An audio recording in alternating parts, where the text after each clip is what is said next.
ভূমিকা। আমাদের কৃষ্ণ ভাবনামৃত আন্দোলন একটি অকৃত্রিম, ঐতিহাসিক, প্রমাণসিদ্ধ, স্বতঃস্ফূর্ত ও অপ্রাকৃত আন্দোলন, কারণ তা যথার্থ ভগবদ্গীতার ভিত্তির ওপর প্রতিষ্ঠিত। এই আন্দোলনটি ধীরে ধীরে সমস্ত পৃথিবীর সবচেয়ে জনপ্রিয় আন্দোলনে পরিণত হচ্ছে, বিশেষ করে যুব সম্প্রদায়ের কাছে। প্রবীণ লোকদের কাছেও এটি ধীরে ধীরে চিত্তাকর্ষক হয়ে উঠছে। তারা এর প্রতি এমনভাবে আকৃষ্ট হচ্ছেন যে আমাকে অনেক শিষ্যের বাবা এবং ঠাকুরদারাও আমাদের এই মহৎ সংস্থাটির আন্তর্জাতিক কৃষ্ণ ভাবনামৃত সংঘের আজীবন সদস্য হয়ে তাদের সহানুভূতি জানাচ্ছেন। লস অ্যাঞ্জেলসে আমার অনেক শিষ্যের মা বাবারা সমস্ত পৃথিবী জুড়ে কৃষ্ণ ভাবনামৃত আন্দোলন প্রচার করছি বলে প্রায়ই আমাকে তাদের কৃতজ্ঞতা জানাতে আসেন।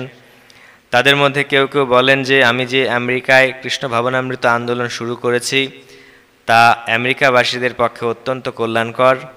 প্রকৃতপক্ষে এই আন্দোলনের পিতা হচ্ছেন শ্রীকৃষ্ণ নিজেই, কারণ বহুদিন পূর্বে তিনিই এই আন্দোলনটি শুরু করেন, কিন্তু গুরু পরম্পরার ধারায় আজকের মানুষের কাছে তা সুলভ হয়ে নেমে এসেছে। এই সম্পর্কে যদি আমার কোনো কৃতিত্ব থেকে থাকে তবে সেটি আমার ব্যক্তিগত কৃতিত্ব নয়, তা আমার পরমারাধ্য গুরুদেব ওম বিষ্ণুপাদ পরমহংস পরিব্রাজক আচার্য অষ্টতর শত শ্রীশ্রীমৎ ভক্তি সিদ্ধান্ত সরস্বতী গোস্বামী প্রভুপাদের কৃতিত্ব। এই বিষয়ে আমার যদি কোনো কৃতিত্ব থেকে থাকে তবে সেটি শুধু এই জন্যেই যে ভগবদ্গীতাকে আমি অবিকৃতভাবে নিবেদন করবার চেষ্টা করেছি। আমার এই ভগবদ্গীতা যথাযথ নিবেদন করার আগে ভগবদ্গীতার যতগুলি অনুবাদ হয়েছে তার প্রায় সব কয়টি সংস্করণই গ্রন্থাকারের ব্যক্তিগত উচ্চাভিলাষ চরিতার্থ করবার উদ্দেশ্যে প্রকাশিত হয়েছে। কিন্তু এই ভগবদ্গীতা যথাযথ প্রকাশ করতে আমাদের এই যে প্রচেষ্টা, সেটি কেবল পরমেশ্বর ভগবান শ্রীকৃষ্ণের মহিমা প্রচার করারই প্রচেষ্টা। আমাদের উদ্দেশ্য হচ্ছে শ্রীকৃষ্ণের ইচ্ছাকে প্রতিষ্ঠিত করা। জড়বাদী, মনোধর্মী, রাজনীতিবিদ, দার্শনিক বা বৈজ্ঞানিকদের মতবাদ প্রচার করা আমাদের উদ্দেশ্য নয়, কারণ অন্যান্য বিষয়ে তাদের যথেষ্ট পাণ্ডিত্য থাকলেও শ্রীকৃষ্ণ সম্বন্ধে তাদের জ্ঞান অত্যন্ত অল্প। শ্রীকৃষ্ণ যখন বলেন মন্মনাভব মদ্ভক্ত মজ্জাজিমাম নমস্কুরু আদি, তখন তথাকথিত অন্যান্য সমস্ত পণ্ডিতদের মতো আমরা বলি না শ্রীকৃষ্ণ ও তার অন্তর আত্মা এক নয়। শ্রীকৃষ্ণ হচ্ছেন পরম এবং তার নাম, রূপ, গুণ, লীলা আদি সবই অভিন্ন। গুরু পরম্পরা সূত্রে কৃষ্ণভক্ত না হতে পারলে শ্রীকৃষ্ণের এই পরমপদটি উপলব্ধি করা সাধারণ মানুষের পক্ষে সম্ভব নয়। সাধারণত তথাকথিত সমস্ত পণ্ডিত, রাজনীতিবিদ, দার্শনিক ও স্বামীরা শ্রীকৃষ্ণ সম্বন্ধে কোনো জ্ঞান না থাকা সত্ত্বেও যখন ভগবদ্গীতার ভাষ্য রচনা করে তখন তারা শ্রীকৃষ্ণকে নির্বাসিত করতে চায় বা হত্যা করতে চায়। ভগবদ্গীতার উপর এই ধরনের অপ্রামাণিক ভাষ্যগুলিকে বলা হয় মায়াবাদী ভাষ্য, এবং শ্রীচৈতন্য মহাপ্রভু আমাদের ওই সমস্ত পাষণ্ডীগুলির সম্বন্ধে সাবধান করে দিয়ে স্পষ্টভাবে বলেছেন যে মায়াবাদী ভাষ্য শুনিলে হয় সর্বনাশ। তিনি স্পষ্টভাবেই বুঝিয়ে দিয়ে গেছেন যে কেউ যদি মায়াবাদীর দৃষ্টিভঙ্গি নিয়ে ভগবদ্গীতা বুঝতে চেষ্টা করে তাহলে তার সর্বনাশ হবে। এই সর্বনাশের ফল হচ্ছে যে ভগবদ্গীতার ভ্রান্ত পাঠক অবশ্যই পারমার্থিক জীবনে পথভ্রষ্ট হয়ে পড়বে এবং ভগবানের কাছে ফিরে যেতে অক্ষম হবে। যে উদ্দেশ্য সাধন করার জন্য ব্রহ্মার প্রতিদিনে একবার অর্থাৎ প্রতি 860 কোটি বৎসরে ভগবান শ্রীকৃষ্ণ এই পৃথিবীতে অবতরণ করেন, সেই উদ্দেশ্যকে অনুপ্রাণিত করে বদ্ধ জীবদের পথ প্রদর্শন করবার জন্যই এই ভগবদ্গীতা যথাযথ প্রকাশিত হয়েছে। ভগবানের সেই উদ্দেশ্যের কথা ভগবদ্গীতায় বর্ণিত হয়েছে এবং তা আমাদের যথাযথভাবে গ্রহণ করতে হবে। তা না হলে ভগবদ্গীতা ও তার বক্তা পরমেশ্বর ভগবান শ্রীকৃষ্ণকে জানবার চেষ্টা করাও বৃথা। ভগবদ্গীতায় ভগবান নিজেই বলেছেন যে লক্ষ কোটি বৎসর আগে তিনি সূর্যদেবকে সর্বপ্রথম এই জ্ঞান দান করেন। এই সত্য আমাদের স্বীকার করে নিতে হবে এবং এভাবে শ্রীকৃষ্ণের উপদেশের কদর্থ না করে ভগবদ্গীতার ঐতিহাসিক গুরুত্ব উপলব্ধি করতে হবে। শ্রীকৃষ্ণের ইচ্ছার কথা উল্লেখ না করে ভগবদ্গীতার ব্যাখ্যা করা সবচেয়ে গর্হিত অপরাধ। এই অপরাধ থেকে রক্ষা পেতে হলে শ্রীকৃষ্ণকে পরমেশ্বর ভগবান বলে জানতে হবে, ঠিক যেভাবে ভগবান শ্রীকৃষ্ণের প্রথম শিষ্য অর্জুন তাকে প্রত্যক্ষভাবে জেনেছিলেন। ভগবদ্গীতাকে এভাবে উপলব্ধি করা যথার্থই লাভজনক এবং মানব জীবনের উদ্দেশ্য পরিপূরণের সমাজের যথার্থ কল্যাণ সাধনের জন্য অনুমোদিত। কৃষ্ণ ভাবনামৃত আন্দোলন মানব সমাজের পক্ষে অপরিহার্য, যেহেতু তার জীবনের সর্বোচ্চ পূর্ণতা প্রদান করে। সেটি কিভাবে সম্ভব তা সম্পূর্ণভাবে ভগবদ্গীতায় ব্যাখ্যা করা হয়েছে।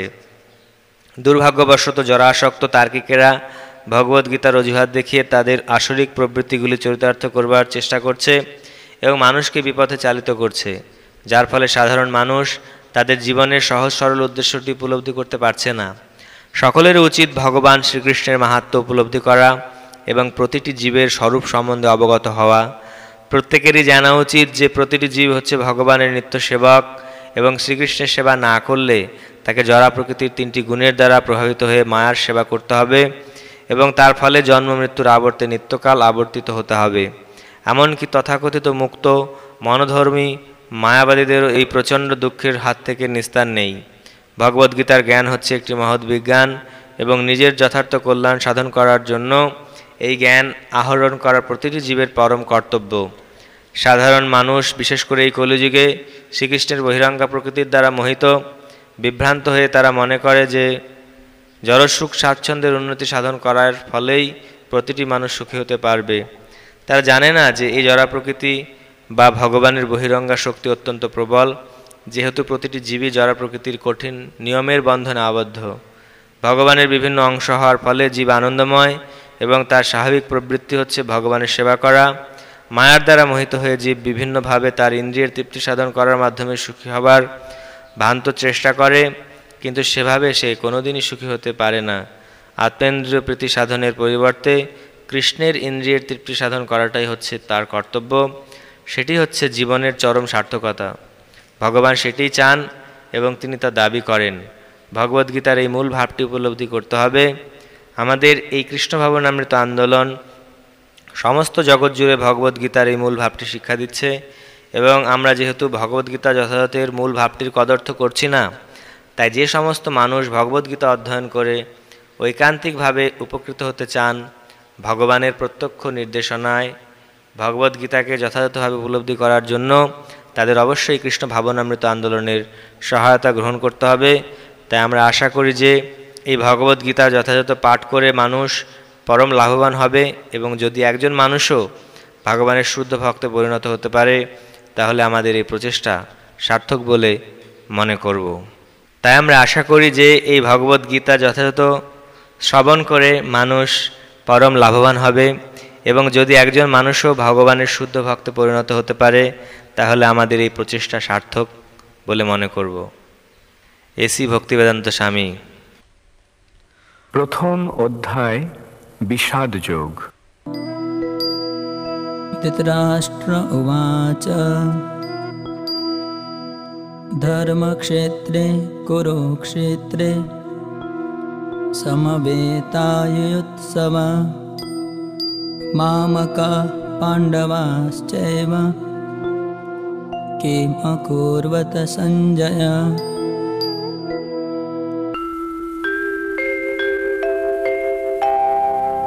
ধর্মক্ষেত্রে কুরুক্ষেত্রে হইয়া একত্র যুদ্ধকামী মম পুত্র পাণ্ডব সর্বত্র।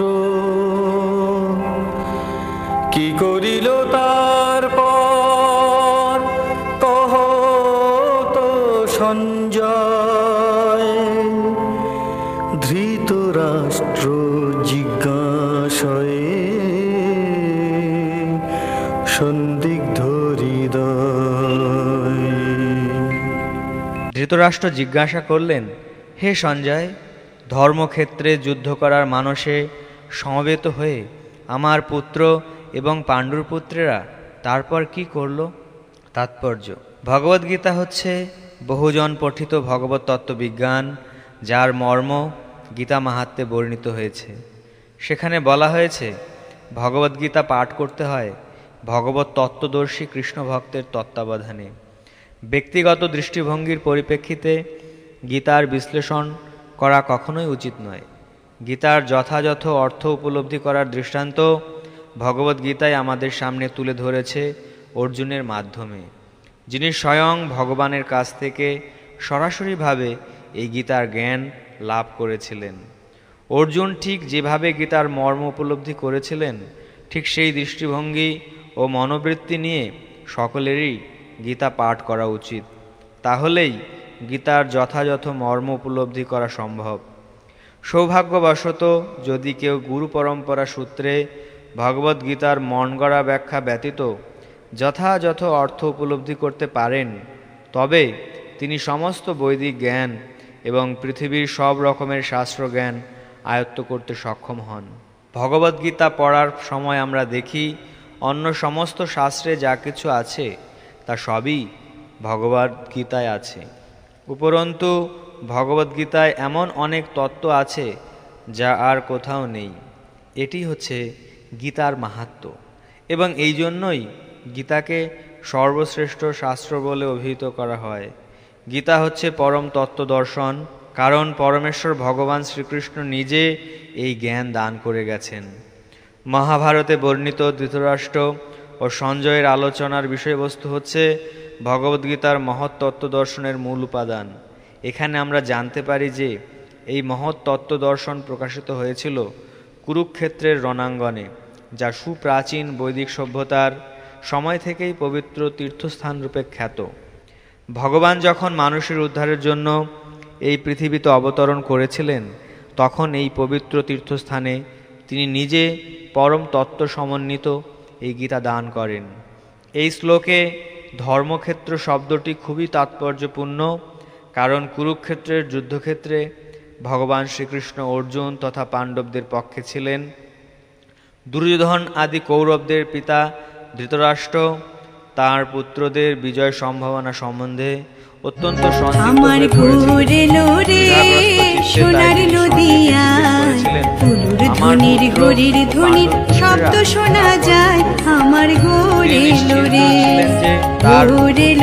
পাণ্ডবপুত্রেরা কুরুক্ষেত্রের বিস্তীর্ণ ভূমিতে যুদ্ধ করবার জন্য সমবেত হয়েছিলেন, কিন্তু তবুও তার অনুসন্ধানটি ছিল তাৎপর্যপূর্ণ। তিনি চাননি যে পাণ্ডব ও কৌরবদের মধ্যে কোনো আপোষ মীমাংসা হোক, কিন্তু তিনি চেয়েছিলেন যুদ্ধে তার পুত্রদের ভাগ্য সুনিশ্চিত হোক। তার কারণ হচ্ছে কুরুক্ষেত্রের পুণ্যতীর্থে এই যুদ্ধের আয়োজন হয়েছিল। বেদে বলা হয়েছে কুরুক্ষেত্র হচ্ছে অতি পবিত্র স্থান, যা দেবতারাও পূজা করে থাকেন। তাই ধৃতরাষ্ট্র এই যুদ্ধের ফলাফলের উপর এই পবিত্র স্থানের প্রভাব সম্বন্ধে শঙ্কাকুল হয়ে পড়েছিলেন। তিনি খুব ভালোভাবে জানতেন যে অর্জুন এবং পাণ্ডুর অন্যান্য পুত্রদের উপর এই পবিত্র স্থানের মঙ্গলময় প্রভাব সঞ্চারিত হবে, কারণ তারা সকলেই ছিলেন অত্যন্ত ধর্মপরায়ণ। সঞ্জয় ছিলেন ব্যাসদেবের শিষ্য, তাই ব্যাসদেবের আশীর্বাদে তিনি দিব্যচক্ষু প্রাপ্ত হন, যার ফলে তিনি ঘরে বসেও কুরুক্ষেত্রের সমস্ত ঘটনা দেখতে পাচ্ছিলেন। তাই ধৃতরাষ্ট্র তাকে যুদ্ধক্ষেত্রের পরিস্থিতি সম্পর্কে জিজ্ঞাসা করেন। পাণ্ডবেরা এবং ধৃতরাষ্ট্রের পুত্রেরা ছিলেন একই বংশজাত, কিন্তু ধৃতরাষ্ট্রের মনোভাব এখানে প্রকাশ পেয়েছে। তিনি কেবল তার পুত্রদেরই কৌরব বলে গণ্য করে পাণ্ডুর পুত্রদের বংশগত উত্তরাধিকার থেকে বঞ্চিত করেছেন। এভাবে ভ্রাতুষ্পুত্র বা পাণ্ডুর পুত্রদের সঙ্গে সম্পর্কের মাধ্যমেই ধৃতরাষ্ট্রের বিশেষ দৃষ্টিভঙ্গি হৃদয়ঙ্গম করা যায়। ধান খেতে যেমন আগাছাগুলি তুলে ফেলে দেওয়া হয়, তেমনি ভগবদ্গীতার সূচনা থেকেই আমরা দেখতে পাচ্ছি কুরুক্ষেত্রের রণাঙ্গনে ধর্মের প্রবর্তক ভগবান স্বয়ং উপস্থিত থেকে ধৃতরাষ্ট্রের পাপিষ্ঠ পুত্রদের সমূলে উৎপাটিত করে ধার্মিক যুধিষ্ঠিরের নেতৃত্বে ধর্মপরায়ণ মহাত্মাদের পুনঃপ্রতিষ্ঠা করবার আয়োজন করেছেন। বৈদিক এবং ঐতিহাসিক গুরুত্ব ছাড়াও সমগ্র গীতার তত্ত্বদর্শনের পরিপ্রেক্ষিতে ধর্মক্ষেত্রে ও কুরুক্ষেত্রে এই শব্দ দুটি ব্যবহারের তাৎপর্য বুঝতে পারা যায়। সঞ্জয় উবাচ দৃष्ट्वा तु पाण्डवानीकं व्यूढं दुर्योधनस्तदा आचार्यम् उपसंगम्य राजा वचनम् अब्रवीत्।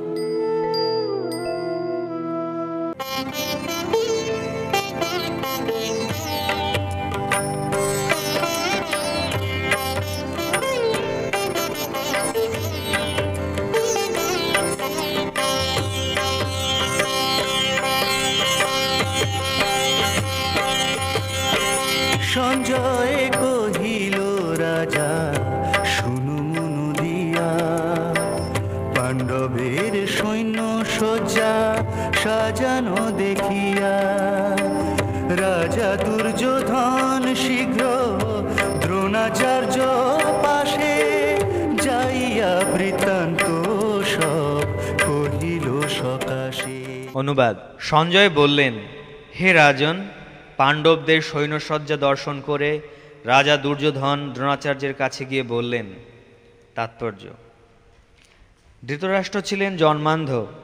দুর্ভাগ্যবশত তিনি পারমার্থিক তত্ত্বদর্শন থেকেও বঞ্চিত ছিলেন। তিনি ভালোভাবেই জানতেন যে ধর্মের ব্যাপারে তার পুত্রেরাও ছিল তারই মতো অন্ধ, এবং তিনি নিশ্চিত ছিলেন যে তার পাপিষ্ঠ পুত্রেরা পাণ্ডবদের সঙ্গে কোনো রকম আপোষ মীমাংসা করতে সক্ষম হবে না, কারণ পাণ্ডবেরা সকলেই জন্ম থেকে অত্যন্ত ধর্মপরায়ণ ছিলেন। তবুও তিনি ধর্মক্ষেত্র কুরুক্ষেত্রের প্রভাব সম্বন্ধে সন্দিগ্ধ ছিলেন। যুদ্ধক্ষেত্রের পরিস্থিতি সম্বন্ধে ধৃতরাষ্ট্রের এই প্রশ্ন করার প্রকৃত উদ্দেশ্য সঞ্জয় বুঝতে পেরেছিলেন। তাই তিনি নৈরাশ্যগ্রস্ত রাজাকে সাবধান করে দিয়ে বলেছিলেন, এই পবিত্র ধর্মক্ষেত্রের প্রভাবের ফলে তার সন্তানেরা পাণ্ডবদের সঙ্গে কোনো রকম আপোষ মীমাংসা করতে সক্ষম হবে না। সঞ্জয় তখনই ধৃতরাষ্ট্রকে বললেন যে তার পুত্র দুর্যোধন পাণ্ডবদের মহৎ সৈন্যসজ্জা দর্শন করে তার বিবরণ দিতে তৎক্ষণাৎ সেনাপতি দ্রোণাচার্যের কাছে উপস্থিত হলেন। দুর্যোধনকে যদিও রাজা বলা হয়েছে, তবুও সেই সংকটময় অবস্থায় তাকে তার সেনাপতির কাছে উপস্থিত হতে দেখা যাচ্ছে। এর থেকে আমরা বুঝতে পারি চতুর রাজনীতিবিদ হওয়ার সমস্ত লক্ষণগুলি দুর্যোধনের মধ্যে বর্তমান ছিল। পাণ্ডবদের মহৎ সৈন্যসজ্জা দেখে দুর্যোধনের মনে যে মহাভয়ের সঞ্চার হয়েছিল তা তিনি তার চতুরতার আবরণে ঢেকে রাখতে পারেন।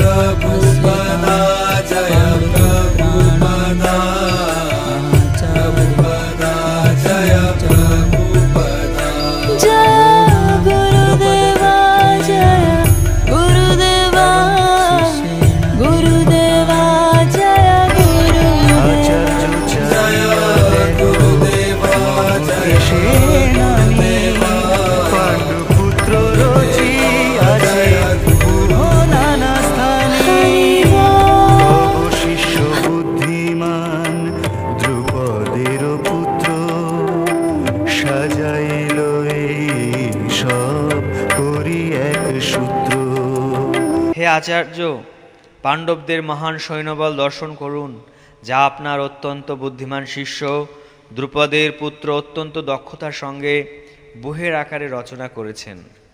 তাৎপর্য: চতুর কূটনীতিবিদ দুর্যোধন মহৎ ব্রাহ্মণ সেনাপতি দ্রোণাচার্যকে তার ভুল ত্রুটিগুলি দেখিয়ে দিয়ে তাকে সতর্ক করে দিতে চেয়েছিলেন।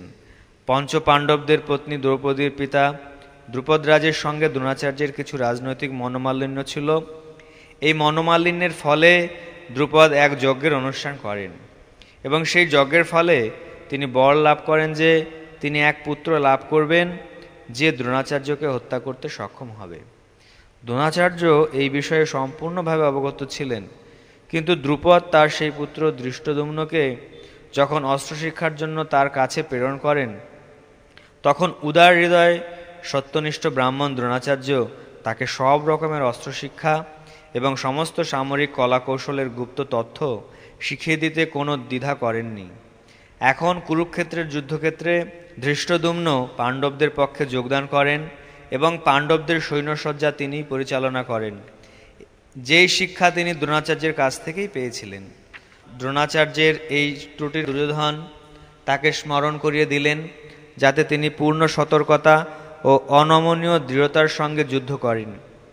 দুর্যোধন মহৎ ব্রাহ্মণ দ্রোণাচার্যকে এটিও মনে করিয়ে দিলেন যে পাণ্ডবদের, বিশেষ করে অর্জুনের বিরুদ্ধে যুদ্ধ করতে তিনি যেন কোনো রকম কোমলতা প্রদর্শন না করেন, কারণ তারাও সকলে তার প্রিয় শিষ্য। বিশেষত অর্জুন ছিলেন সবচেয়ে প্রিয় ও মেধাবী শিষ্য। দুর্যোধন সতর্ক করে দিতে চেয়েছিলেন যে এই ধরনের কোমলতা প্রকাশ পেলে যুদ্ধে অবধারিতভাবে পরাজয় হবে। अत्र सुरामहेश्वासा भीमार्जुनसमायुधि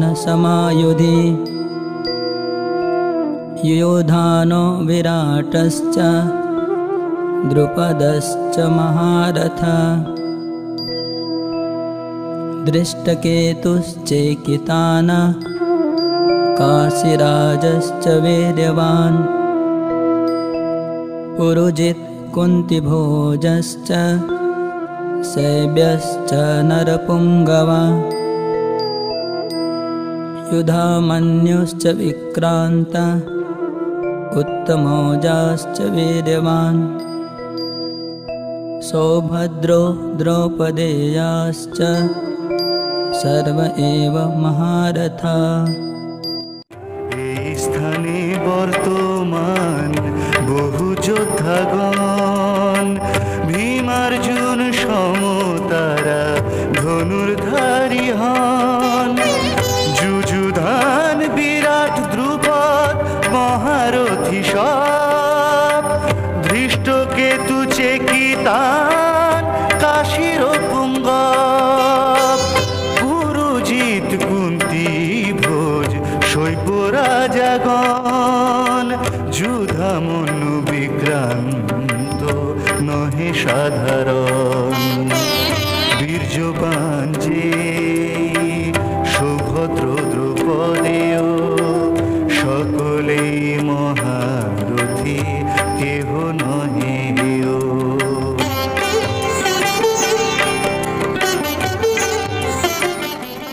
সেই সমস্ত সেনাদের মধ্যে অনেকে ভীম ও অর্জুনের মতো বীর ধনুর্ধারী রয়েছেন এবং যুযুধান বিরাট ও দ্রুপদের মতো মহাযোদ্ধা রয়েছেন।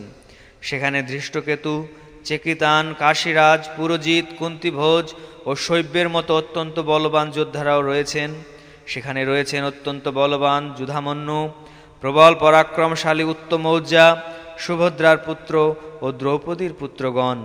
এই সব যোদ্ধারা সকলেই এক একজন মহারথী। তাৎপর্য: যদিও দ্রোণাচার্যের অসীম শৌর্য বীর্য ও সামরিক কলাকৌশলের কাছে ধৃষ্টদ্যুম্ন ছিলেন এক অতি নগণ্য প্রতিবন্ধক এবং তার ভয়ে ভীত হবার কোনো কারণই ছিল না দ্রোণাচার্যের পক্ষে, কিন্তু ধৃষ্টদ্যুম্ন ছাড়াও পাণ্ডবদের পক্ষে অন্য অনেক রথী মহারথী ছিলেন যারা সত্যি সত্যিই ভয়ের কারণ হয়ে দাঁড়িয়েছিলেন। দুর্যোধনের পক্ষে সেই যুদ্ধ জয়ের পথে তারা ছিলেন এক একটি দূরতিক্রম্য প্রতিবন্ধকের মতো, কারণ তারা সকলেই ছিলেন ভীম ও অর্জুনের মতো ভয়ঙ্কর। তাদের বীরত্বের কথা দুর্যোধন ভালোভাবেই জানতেন, তাই তিনি অন্যান্য রথী মহারথীদেরও ভীম ও অর্জুনের সঙ্গে তুলনা করেছেন। अस्माकं तु विशिष्टाये तानि बोध द्विजोत्तम नायका मम सैन्यस्य संज्ञार्थं तान् ब्रवीमि ते।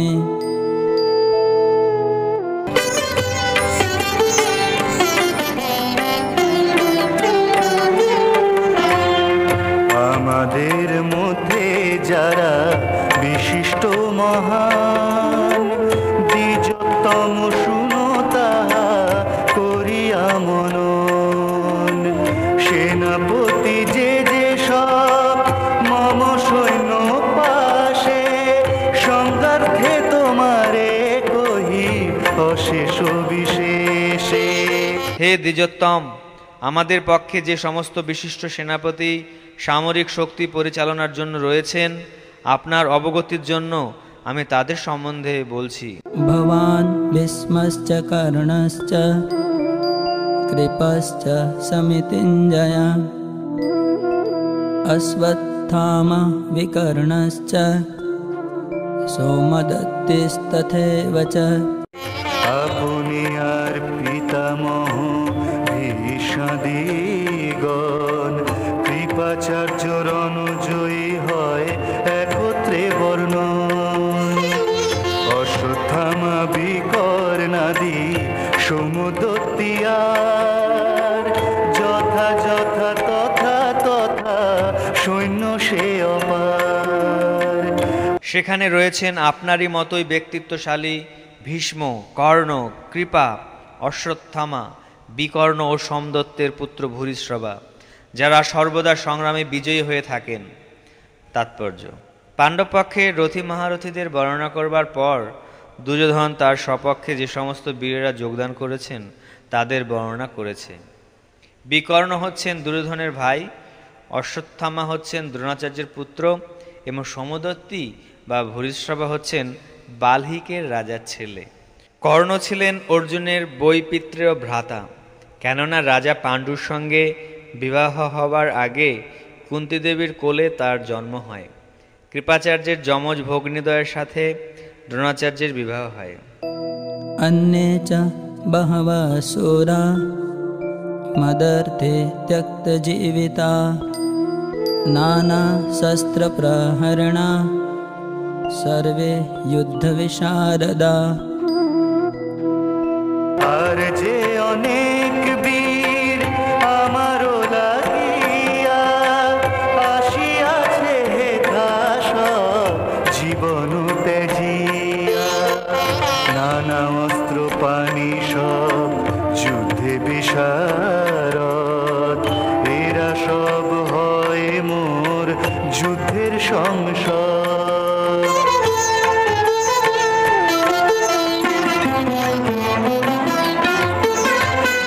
এছাড়া আরও বহু সেনানায়ক রয়েছেন যারা আমার জন্য তাদের জীবন ত্যাগ করতে প্রস্তুত। তারা সকলেই নানা প্রকার অস্ত্রশস্ত্রে সজ্জিত এবং তারা সকলেই সামরিক বিজ্ঞানে বিশারদ।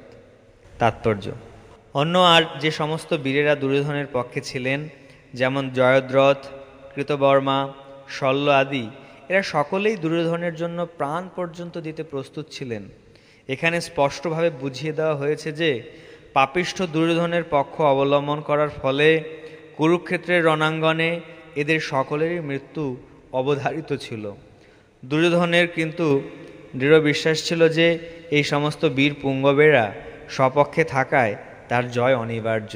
अपर्याप्तं तदस्माकं बलं भीष्माभिरक्षितं पर्याप्तं त्विदमेतेषां बलं भीमाभिरक्षितम् अयनेषु च सर्वेषु यथा भागमवस्थिताः भीष्ममेवाभिरक्षन्तु भवन्तः सर्व एव हि।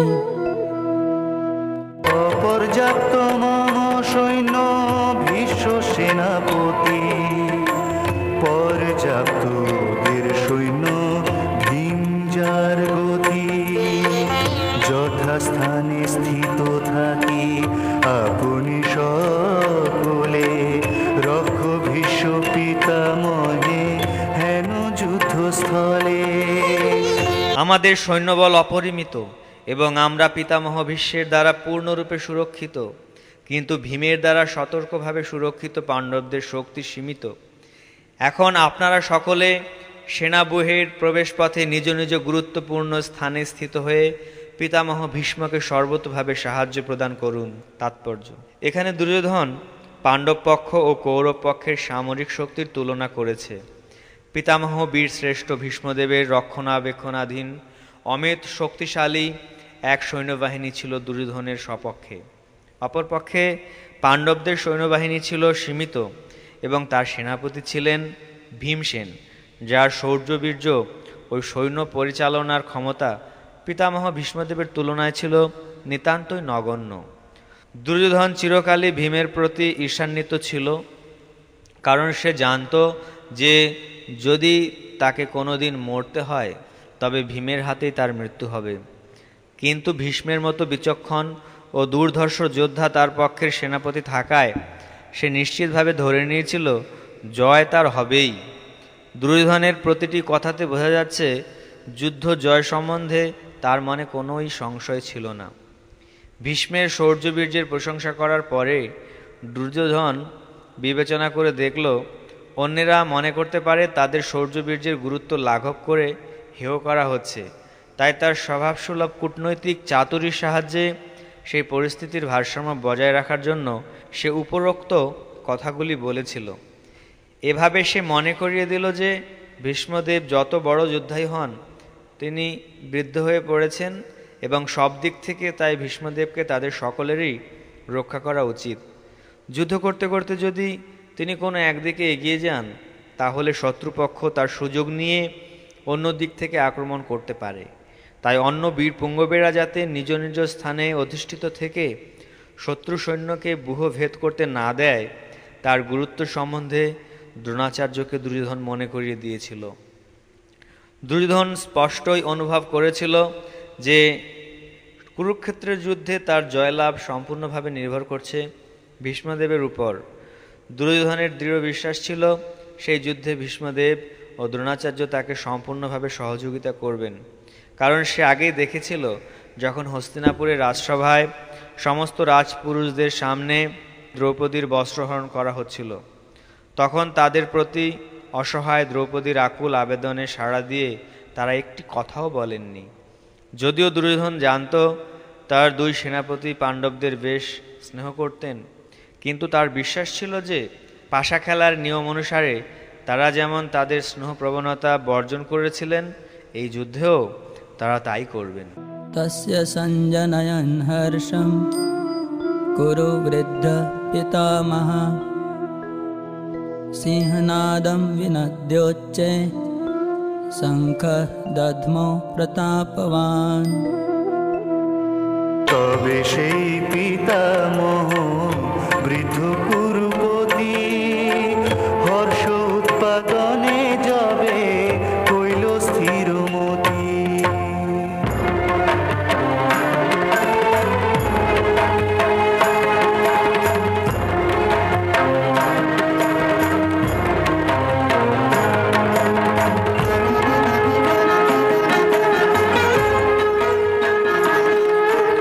সিংহনাদে বাজাইল শঙ্খ সেই উচ্চ রব সেই সব অতীব গম্ভীর। তখন কুরু বংশের বৃদ্ধ পিতামহ ভীষ্ম দুর্যোধনের হর্ষ উৎপাদনের জন্য সিংহের গর্জনের মতো অতি উচ্চ নাদে তার শঙ্খ বাজালেন। তাৎপর্য: কুরু রাজবংশের পিতামহ দুর্যোধনের হৃৎকম্প অনুভব করতে পেরে তার স্বভাবসুলভ করুণার বশবর্তী হয়ে তাকে উৎসাহিত করবার জন্য সিংহনাদে তার শঙ্খ বাজালেন। পরোক্ষভাবে শঙ্খধ্বনির মাধ্যমে তিনি তার হতাশাচ্ছন্ন পৌত্র দুর্যোধনকে জানিয়ে দিলেন যে এই যুদ্ধে জয়লাভ করার কোনো আশাই তার নেই, কারণ ভগবান শ্রীকৃষ্ণ ছিলেন তার বিপক্ষে। তবুও ক্ষাত্রধর্ম অনুসারে জয় পরাজয়ের কথা বিবেচনা না করে যুদ্ধ করাই তার কর্তব্য এবং এই ব্যাপারে তিনি কোনো রকম অবহেলা করবেন না, সেই কথা তিনি দুর্যোধনকে মনে করিয়ে দিলেন। তত শঙ্খাশ্চ ভৈর্যশ্চ পণবানক গোমুখা সহসেবাভ্যহন্যন্তা সশব্দ তুমুলোऽভবৎ। শুনি সেই শত্রুরা যত শঙ্খ ভেরি গোমুখ পণবানক বাজিল সত্তরি। সহসা উঠিল সেই রণের ঝঙ্কার, তুমুল হইল শব্দ বহুল অপার। তারপর শঙ্খ, ভেরি, পনব, আনক, ঢাক ও গোমুখ শিঙাসমূহ হঠাৎ একত্রে ধ্বনিত হয়ে এক তুমুল শব্দের সৃষ্টি হল। তত শ্বেতের্হয়ে যুক্তে মহতি স্যন্দনে স্থিতো মাধব পাণ্ডবশ্চৈব দিব্যো শঙ্খো প্রদদ্মতো। তারপর সে তো অশ্ব রথেতে বসিয়া আসিল যে মহাযুদ্ধে নিযুক্ত হইয়া। মাধব আর পাণ্ডব দিব্য শঙ্খ ধরি বাজাইল পরে পরে অপূর্ব মাধুরী। অন্যদিকে শ্বেত অশ্বযুক্ত এক দিব্য রথে স্থিত শ্রীকৃষ্ণ ও অর্জুন উভয়ে তাদের দিব্য শঙ্খ বাজালেন। তাৎপর্য: ভীষ্মদেবের শঙ্খের সঙ্গে বৈসাদৃশ্য দেখিয়ে শ্রীকৃষ্ণ ও অর্জুনের শঙ্খকে দিব্য বলে অভিহিত করা হয়েছে। এই দিব্য শঙ্খধ্বনি ঘোষণা করল যে কুরুপক্ষের যুদ্ধ জয়ের কোনো আশাই নেই, কারণ ভগবান শ্রীকৃষ্ণ পাণ্ডব পক্ষে যোগদান করেছেন। জয়স্তু পাণ্ডুপুত্রানাম যেষাম পক্ষে জনার্দন। পাণ্ডবদের জয় অবধারিত, কারণ জনার্দন শ্রীকৃষ্ণ তাদের পক্ষে যোগ দিয়েছেন। ভগবান যে পক্ষে যোগদান করেন সৌভাগ্য লক্ষ্মীও সেই পক্ষেই থাকেন, কারণ সৌভাগ্য লক্ষ্মী সর্বদাই তাঁর প্রতির অনুগামী। তাই বিষ্ণু বা শ্রীকৃষ্ণের দিব্য শঙ্খধ্বনির মাধ্যমে ঘোষিত হলো যে অর্জুনের জন্য বিজয় ও সৌভাগ্য প্রতীক্ষা করছে। তাছাড়া যে রথে চড়ে দুই বন্ধু শ্রীকৃষ্ণ অর্জুন কুরুক্ষেত্রের যুদ্ধে অবতীর্ণ হয়েছিলেন তা অগ্নিদেব অর্জুনকে দান করেছিলেন, এবং সেই দিব্য রথ ছিল সমগ্র ত্রিভুবনে সর্বত্রই অপরাজেয়। পাঞ্চজন্যম ঋষিকেশ দেবদত্তম ধনঞ্জয় পৌণ্ড্রম দধ্মৌ মহাশঙ্খা ভীমকর্মা বৃকোদরা। ঋষিকেশ ভগবান পাঞ্চজন্য রবে, ধনঞ্জয় বাজাইল দেবদত্ত সবে।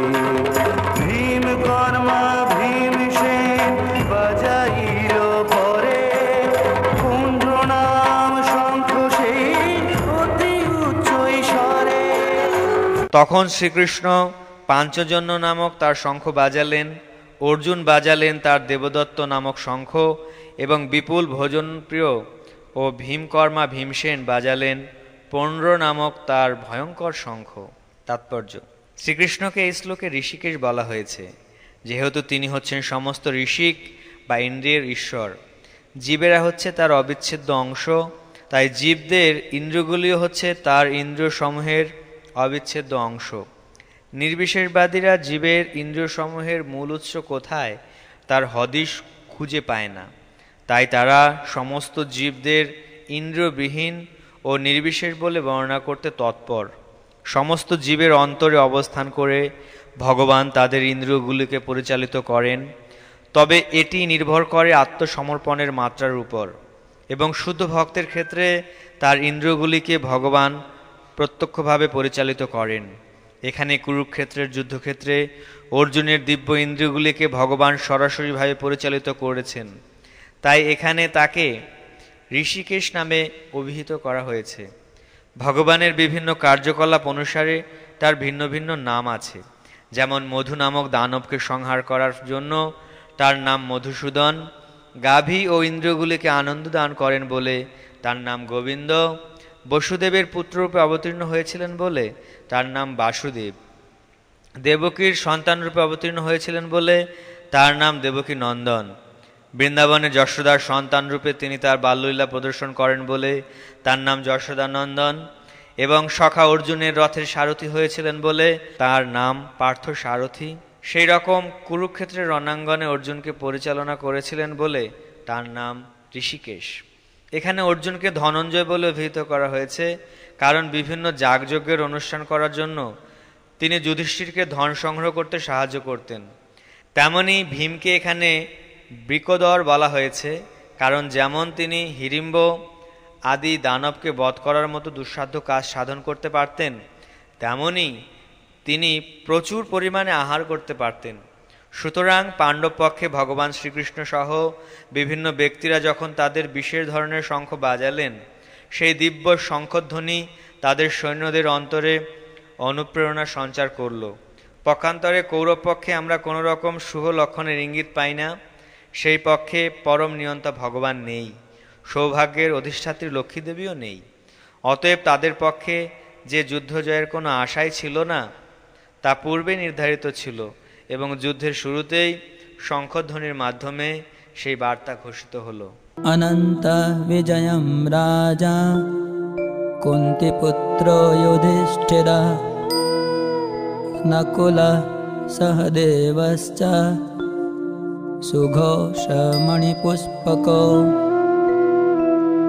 কাশ্যশ্চ পরমেশ্বাসः শিখণ্ডে চ মহারথা দৃষ্টদ্যুম্নো বিরাটশ্চ সাত্যকিশ্চ পরাজিতা। द्रुपदो द्रौपदेयाश्च सर्वश पृथिवीपते सौभद्रश्च महाबाहो शङ्खान् दद्मो पृथक् पृथक् দৃষ্টির ধরে শঙ্খ রাজা কুন্তি পুত্র অনন্ত বিজয় সেই ঘোষণা সর্বত্র নকুল বাজালো শঙ্খ সুঘোষ তার নাম সহদে বাজালো মুনি পুষ্পক নাম তারপর একে একে জপ মহারথী ধনুর্ধর কাশীরাজ শিখণ্ডী সারথী ধৃষ্টদ্যুম্ন বিরাটাদি বীরশেষাতকী মহাযোদ্ধা পারে যারা যুঝিতে একাকী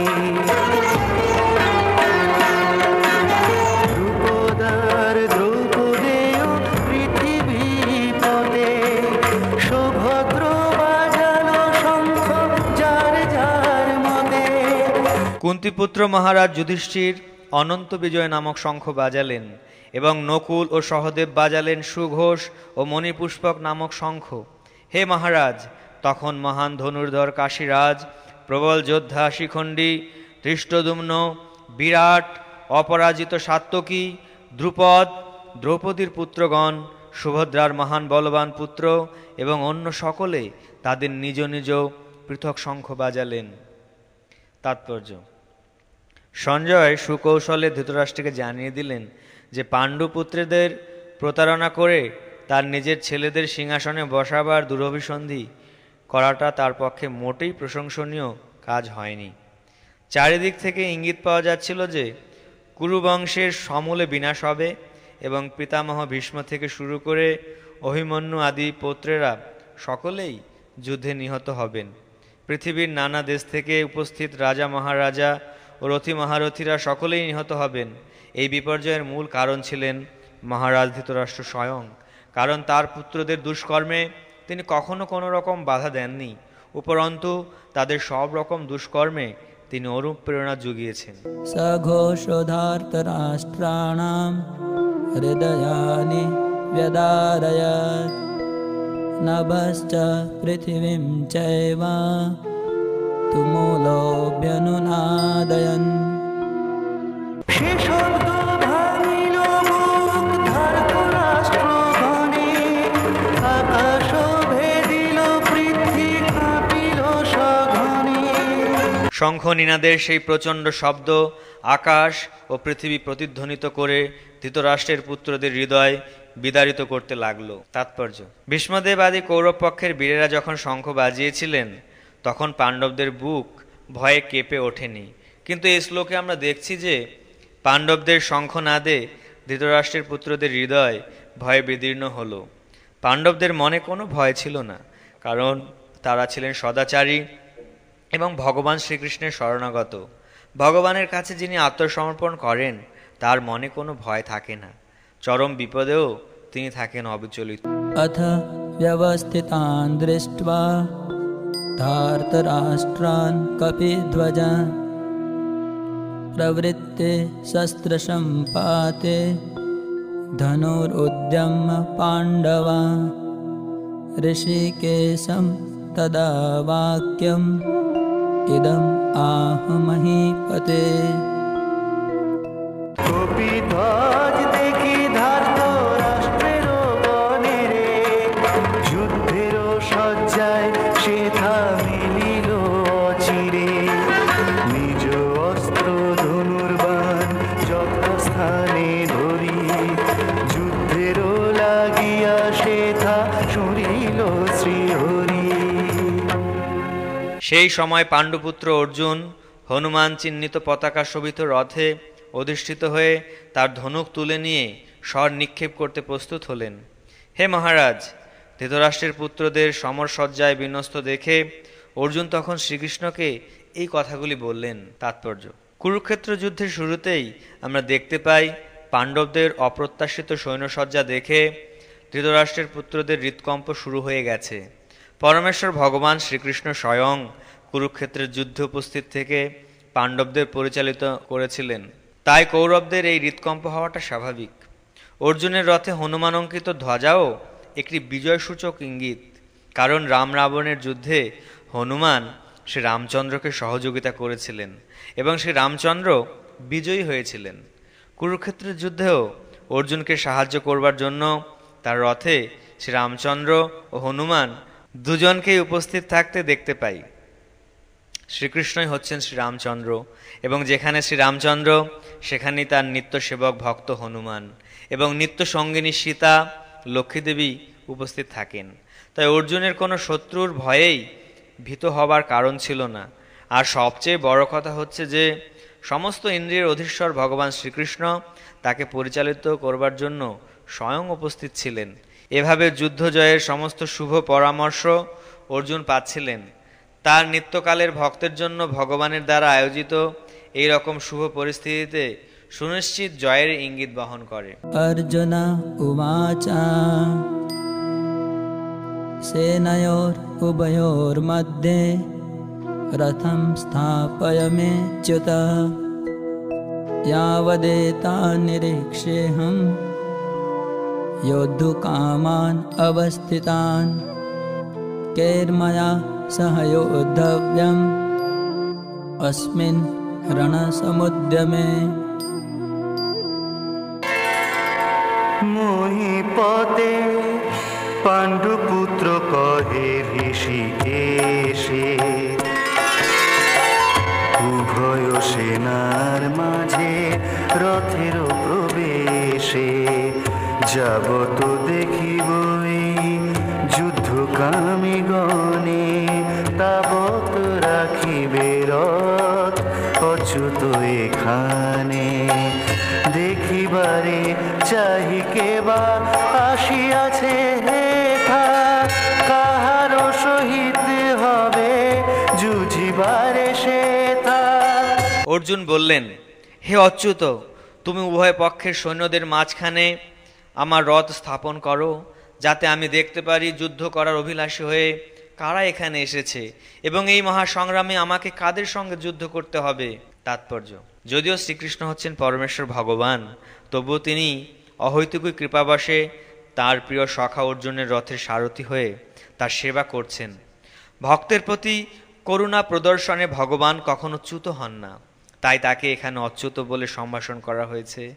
অর্জুনের রথের সারথি হবার ফলে তাকে অর্জুনের আদেশ অনুযায়ী কাজ করতে হয়েছিল এবং যেহেতু তা করতে তিনি কুণ্ঠিত হননি, তাই তাকে অচ্যুত বলে সম্বোধন করা হয়েছে।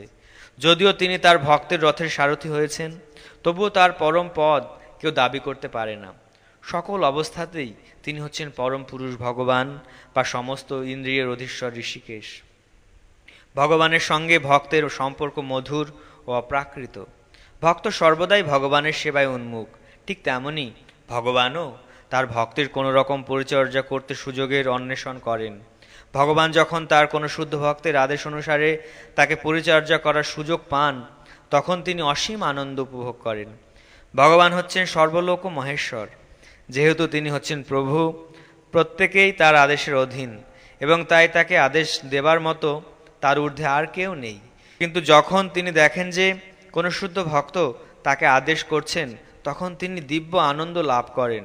যদিও সকল অবস্থাতেই তিনি হচ্ছেন অভ্রান্ত প্রভু।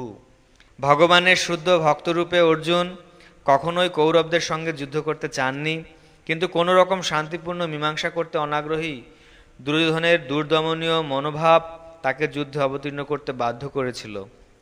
তাই তিনি যুদ্ধের আগে একবার দেখে নিতে চেয়েছিলেন তার বিপক্ষে যুদ্ধ করতে কে কে সেই রণাঙ্গনে উপস্থিত হয়েছিল। যদিও যুদ্ধক্ষেত্রে শান্তি স্থাপন করার কোনো প্রশ্নই ওঠে না, তবুও যুদ্ধের আগে অর্জুন একবার সকলকে দেখতে চেয়েছিলেন এবং তিনি দেখে নিতে চেয়েছিলেন সেই অন্যায় যুদ্ধে কৌরবেরা কতখানি উৎসাহী ছিল। योत्स्यमानानवेक्षेऽहं ययेते त्रसमागता धार्तराष्ट्रस्य दुर्बुद्धे युद्धे प्रियचिकीर्षवा। যুদ্ধকামী গণে আজ নিরখিব আমি, দুর্বুদ্ধি ধার্ত রাষ্ট্রের জন্য যুদ্ধকামী।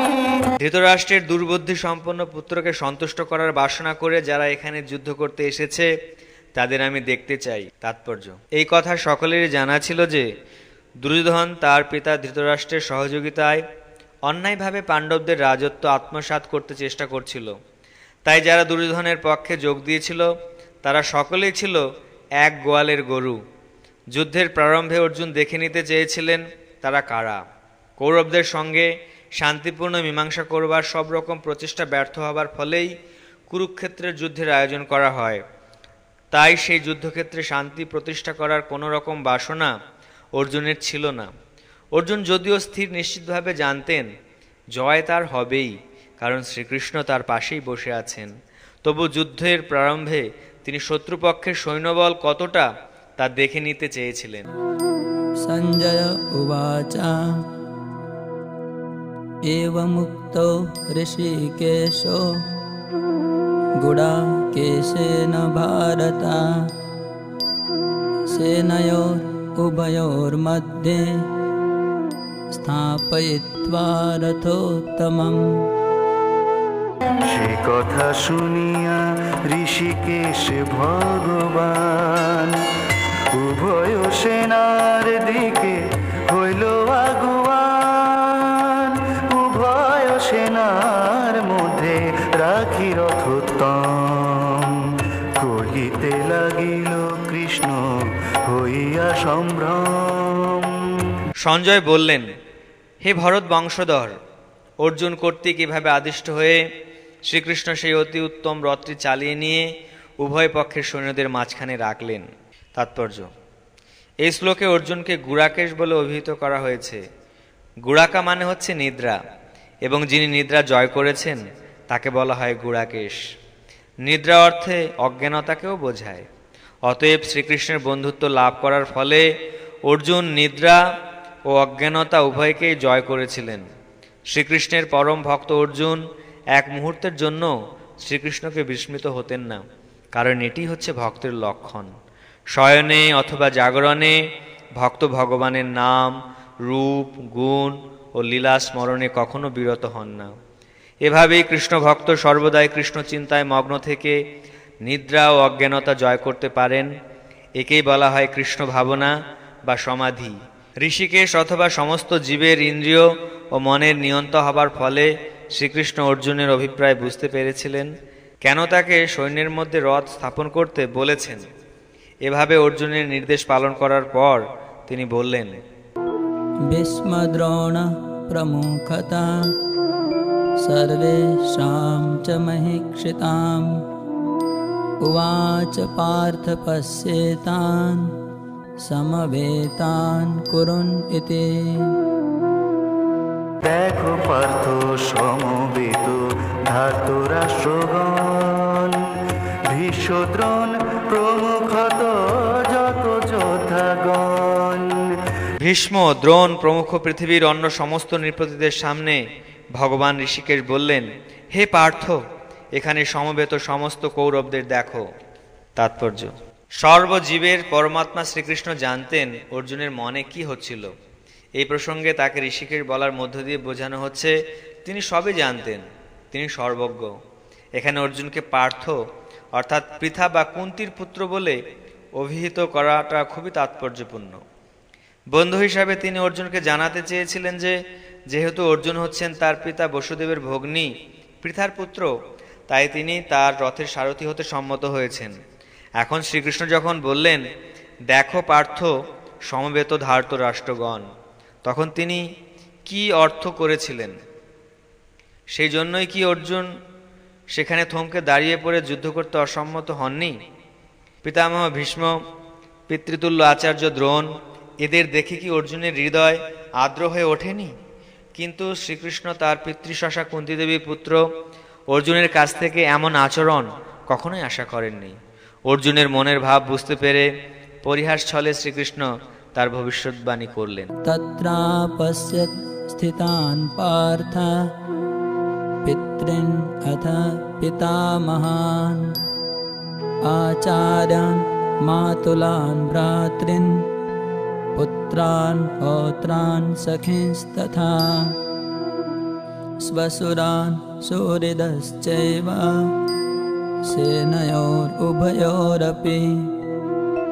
তারপর দেখে পার্থ যোদ্ধৃ পিতৃগণ, আচার্য মাতুলাদি পিতৃসমোহন।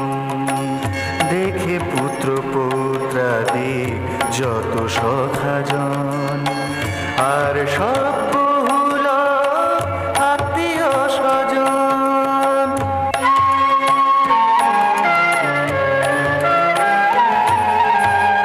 শ্বশুরাদি কুটুম্বীয় নাহি পারাপার, উভয় পক্ষীয় সৈন্য সে হলো অপার।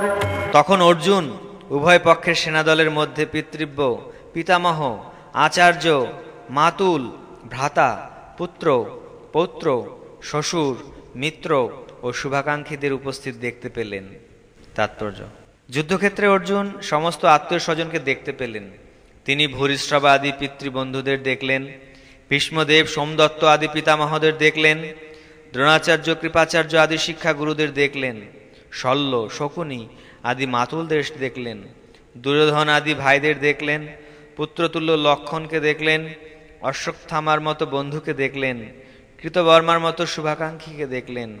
এভাবে শত্রুপক্ষের সৈন্যদের মধ্যে তিনি কেবল আত্মীয় স্বজন ও বন্ধু বান্ধবদেরই দেখলেন। तान् समीक्ष्य स कौन्तेय सर्वान् बन्धून् अवस्थितान् कृपया परयाविष्टो विषदन् इदमब्रवीत्। তাদেরও দেখিল পার্থ সবই বান্ধব, কাঁপিল হৃদয় তার বিষণ্ণ বৈভব। কৃপাতে কাঁদিল মন অতি দয়াবান, বিষণ্ণ হইয়া বলে শুনো ভগবান। যখন কুন্তিপুত্র অর্জুন সকল রকমের বন্ধু ও আত্মীয় স্বজনদের যুদ্ধক্ষেত্রে অবস্থিত দেখলেন, তখন তিনি অত্যন্ত কৃপাবিষ্ট ও বিষণ্ণ হয়ে বললেন। अर्जुन उवाच दृष्ट्वेमं स्वजनं कृष्ण योत्सुं समुपस्थितं सिदन्ति मम गात्राणि मुखं च परिशुष्यति। অর্জুন কহে কৃষ্ণ এরা যে স্বজন, রণাঙ্গনে আসিয়াছে করিবারে রণ। দেখিয়া আমার গাত্রে হয়েছে রোমাঞ্চ, মুখ মধ্যে রস নাই এ যে মহাবঞ্চ। অর্জুন বললেন, হে প্রিয়বর কৃষ্ণ, আমার সমস্ত বন্ধু বান্ধব ও আত্মীয় স্বজনদের এমনভাবে যুদ্ধাভিলাষী হয়ে আমার সামনে অবস্থান করতে দেখে আমার অঙ্গ প্রত্যঙ্গ অবশ হচ্ছে এবং মুখ শুষ্ক হয়ে উঠছে। তাৎপর্য: যিনি প্রকৃত ভগবত ভক্ত তার মধ্যে সদ্গুণগুলিই বর্তমান থাকে, যা সাধারণত দেবতা ও দৈবী ভাবাপন্ন মানুষদের মধ্যে কেবল দেখা যায়। পক্ষান্তরে যারা অভক্ত, ভগবত বিমুখ, তারা জাগতিক শিক্ষা সংস্কৃতির মাপকাঠিতে যতই উন্নত বলে প্রতীত হোক, তাদের মধ্যে এই সমস্ত দৈব গুণগুলির প্রকাশ একেবারেই দেখা যায় না। সেই কারণেই যে সমস্ত হীন মনোভাবাপন্ন আত্মীয় স্বজন ও বন্ধু বান্ধবেরা অর্জুনকে সব রকম দুঃখ কষ্টের মধ্যে ঠেলে দিতে কুণ্ঠাবোধ করেনি, যারা তাকে তার ন্যায্য অধিকার থেকে বঞ্চিত করবার জন্য এই যুদ্ধের আয়োজন করেছিল, এই যুদ্ধক্ষেত্রে তাদেরই দেখে অর্জুনের অন্তরাত্মা কেঁদে উঠেছিল। তার সপক্ষের সৈন্যদের প্রতি অর্জুনের সহানুভূতি ছিল অতি গভীর, কিন্তু যুদ্ধের পূর্ব মুহূর্তে এমনকি শত্রুপক্ষের সৈন্যদের দেখে এবং তাদের আসন্ন মৃত্যুর কথা ভেবে অর্জুন শোকাতুর হয়ে পড়েছিলেন। সেই গভীর শোকে তার শরীর কাঁপছিল, মুখ শুকিয়ে গিয়েছিল। কুরুক্ষেত্রের এই যুদ্ধ লালসা তাকে আশ্চর্যান্বিত করেছিল। বাস্তবিক পক্ষে সমস্ত শ্রেণীর লোকেরা এবং অর্জুনের রক্তের সঙ্গে সম্পর্কিত সমস্ত আত্মীয় স্বজনেরা তার সঙ্গে যুদ্ধ করতে এসেছিল। তিনি বুঝতে পারছিলেন না তার সমস্ত আত্মীয় স্বজনেরা কেন তার সঙ্গে যুদ্ধ করতে সমবেত হয়েছে। তাদের এই নিষ্ঠুর মনোভাব অর্জুনের মতো দয়ালু ভগবত ভক্তকে অভিভূত করেছিল। এখানে যদিও এই কথার উল্লেখ করা হয়নি, তবু আমাদের অনুমান করতে অসুবিধা হয় না যে অর্জুনের শরীর কেবল শুষ্ক ও কম্পিত হয়নি, সেই সঙ্গে অনুকম্পা ও সহানুভূতিতে তার চোখ দিয়ে অঝোর ধারায় জলও পড়ছিল। অর্জুনের এই ধরনের আচরণ তার দুর্বলতার প্রকাশ নয়, এ হচ্ছে তার হৃদয়ের কোমলতার প্রকাশ। ভগবানের ভক্ত, করুণার সিন্ধু, অপরের দুঃখে তার অন্তর কাঁদে। তাই শুদ্ধ ভগবত ভক্ত অর্জুন বীর শ্রেষ্ঠ হলেও তার অন্তরের কোমলতার পরিচয় আমরা এখানে পাই। তাই শ্রীমদ্ ভাগবতে বলা হয়েছে, যশাস্তি ভক্তি ভগবত্ত কিঞ্চনা সর্বৈ গুণস্তত্র সমাসতে সুরা হরাব ভক্তস্য কুতো মহদ্গুণা মনোরথেন সতি ধাবত বহি। ভগবানের প্রতি যার অবিচলিত ভক্তি আছে তিনি দেবতাদের সব কয়টি মহৎ গুণের দ্বারা ভূষিত, কিন্তু যে ভগবত ভক্ত নয় তার যা কিছু গুণ সবই জাগতিক এবং সেগুলির কোনোই মূল্য নেই, কারণ সে মনোধর্মের দ্বারা পরিচালিত হয় এবং সে অবধারিতভাবেই চোখ ধাঁধানো জাগতিক শক্তির দ্বারা আকর্ষিত হয়ে পড়ে। वेपथुश्च शरीरे मे रोमहर्षश्च जायते गाण्डीवं स्रंसते हस्तात् त्वक्चैव परिदह्यते। কাঁপিছে শরীর মোর সহিতে না পারি, গান্ডীব খসিয়া যায় কি করিয়া ধরি। জ্বলিয়া উঠিছে ত্বক মহাতাপবান, হইও না বন্ধু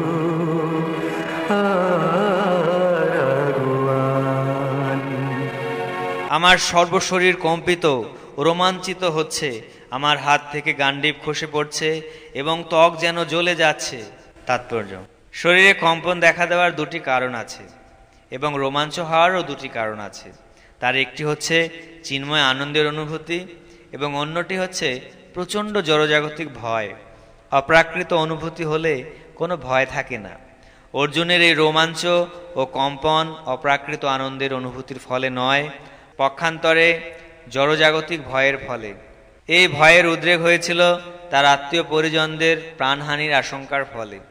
তার অন্যান্য লক্ষণ দেখেও আমরা তা স্পষ্টভাবে বুঝতে পারি। অর্জুন এতই অস্থির হয়ে পড়েছিলেন যে তার হাত থেকে গান্ডীব ধনু খসে পড়েছিল এবং প্রচণ্ড দুঃখে তার হৃদয় দগ্ধ হবার ফলে তার ত্বক জ্বলে যাচ্ছিল। এই সমস্ত কিছুর মূল কারণ হচ্ছে ভয়। অর্জুন এই মনে করে ভীষণভাবে ভীত হয়ে পড়েছিলেন যে তার সমস্ত আত্মীয় স্বজনেরা সে যুদ্ধে হত হবে এবং এই যে হারাবার ভয় তারই বাহ্যিক প্রকাশ হচ্ছিল তার দেহের কম্পন, রোমাঞ্চ, মুখ শুকিয়ে যাওয়া, গা জ্বালা করা আদির মাধ্যমে। গভীরভাবে বিবেচনা করলে আমরা দেখতে পাই অর্জুনের এই ভয়ের কারণ হচ্ছে তিনি তার দেহটিকেই তার স্বরূপ বলে মনে করেছিলেন এবং তার দেহের সম্বন্ধে যারা তথাকথিত আত্মীয় তাদের হারাবার শোকে তিনি মুহ্যমান হয়ে পড়েছিলেন। न च शक्नोम्यवस्थातुं भ्रमतेव च मे मनः निमित्तानि च पश्यामि विपरीतानि केशव। অস্থির হয়েছি আমি, স্থির নহে মন, সব ভুল হয়ে যায় কি করি এখন। বিপরীত অর্থ দেখি শুনহ কেশব, এ যুদ্ধে কাজে নাহি হলো পণ্ড সব। হে কেশব, আমি এখন আর স্থির থাকতে পারছি না, আমি আত্মবিস্মৃত হচ্ছি এবং আমার চিত্ত উদ্ভ্রান্ত হচ্ছে। হে কেশী দানবহন্তা শ্রীকৃষ্ণ, আমি কেবল অমঙ্গল সূচক লক্ষণসমূহ দর্শন করছি। তাৎপর্য, অর্জুন অস্থির হয়ে পড়েছিলেন, তাই তিনি যুদ্ধক্ষেত্রে থাকতে অক্ষম হয়ে পড়েছিলেন। এবং তার মন এতই বিমর্ষ হয়ে পড়েছিল যে তিনি আত্মবিস্মৃত হয়ে পড়ছিলেন। জড়জগতের প্রতি অত্যধিক আসক্তি মানুষকে মোহাচ্ছন্ন করে ফেলে। ভয়ম দ্বিতীয় অভিনাবেশাৎ। এই ধরনের ভীতি ও আত্মবিস্মৃতি তখনই দেখা দেয় যখন মানুষ জড়াশক্তির দ্বারা অত্যন্ত প্রভাবিত হয়ে পড়ে। অর্জুন অনুভব করেছিলেন সেই যুদ্ধের পরিণতি হচ্ছে কেবল স্বজন হত্যা, এবং এভাবে শত্রু নিধন করে যুদ্ধে জয়লাভ করার মধ্যে কোনো সুখই তিনি পাবেন না। এখানে নিমিত্তানি বিপরীতানি কথাগুলি তাৎপর্যপূর্ণ। মানুষ যখন নৈরাশ্য ও হতাশার সম্মুখীন হয় তখন সে মনে করে, আমার বেঁচে থাকার তাৎপর্য কী? সকলেই কেবল তার নিজের সুখ সুবিধার কথাই চিন্তা করে, ভগবানের বিষয়ে কেউ মাথা ঘামায় না। শ্রীকৃষ্ণের ইচ্ছাতেই অর্জুন তার প্রকৃত স্বার্থ বিষয়ে অজ্ঞতা প্রদর্শন করেছেন। মানুষের প্রকৃত স্বার্থ নিহিত রয়েছে বিষ্ণু অর্থাৎ শ্রীকৃষ্ণেরই মাঝে।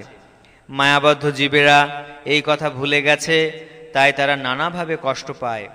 এই দেহাত্মবুদ্ধির প্রভাবে মোহাচ্ছন্ন হয়ে পড়ার ফলে অর্জুন মনে করেছিলেন তার পক্ষে কুরুক্ষেত্রের যুদ্ধে জয়লাভ করাটা হবে গভীর মর্মবেদনার কারণ। न च श्रेयोऽनुपश्यामि हत्वा स्वजनम् आहवे न काङ्क्षे विजयं कृष्ण न च राज्यं सुखानि च।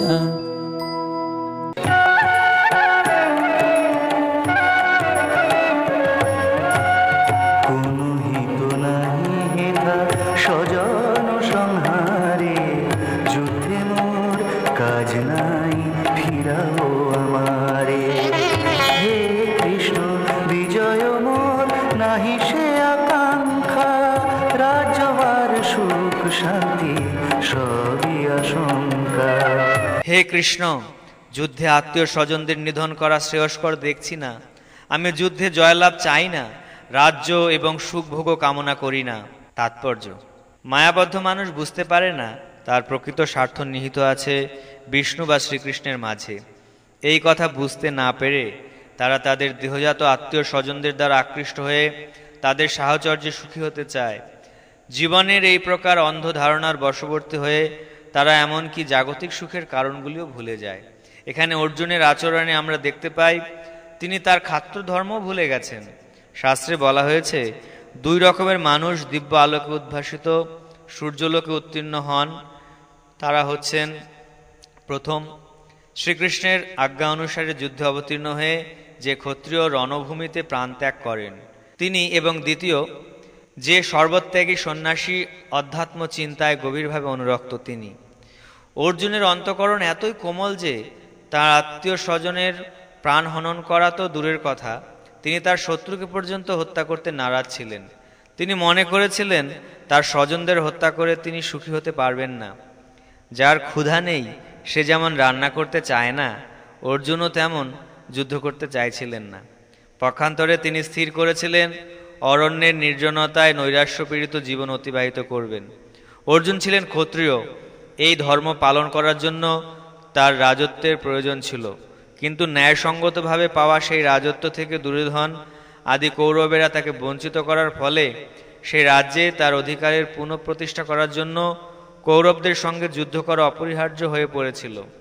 কিন্তু যুদ্ধ করতে এসে তিনি যখন দেখলেন তার আত্মীয় স্বজনকে হত্যা করে সেই রাজ্যে তার অধিকারের প্রতিষ্ঠা করতে হবে, তখন তিনি গভীর দুঃখে ও নৈরাশ্যে স্থির করলেন যে তিনি সবকিছু ত্যাগ করে বনবাসী হবেন।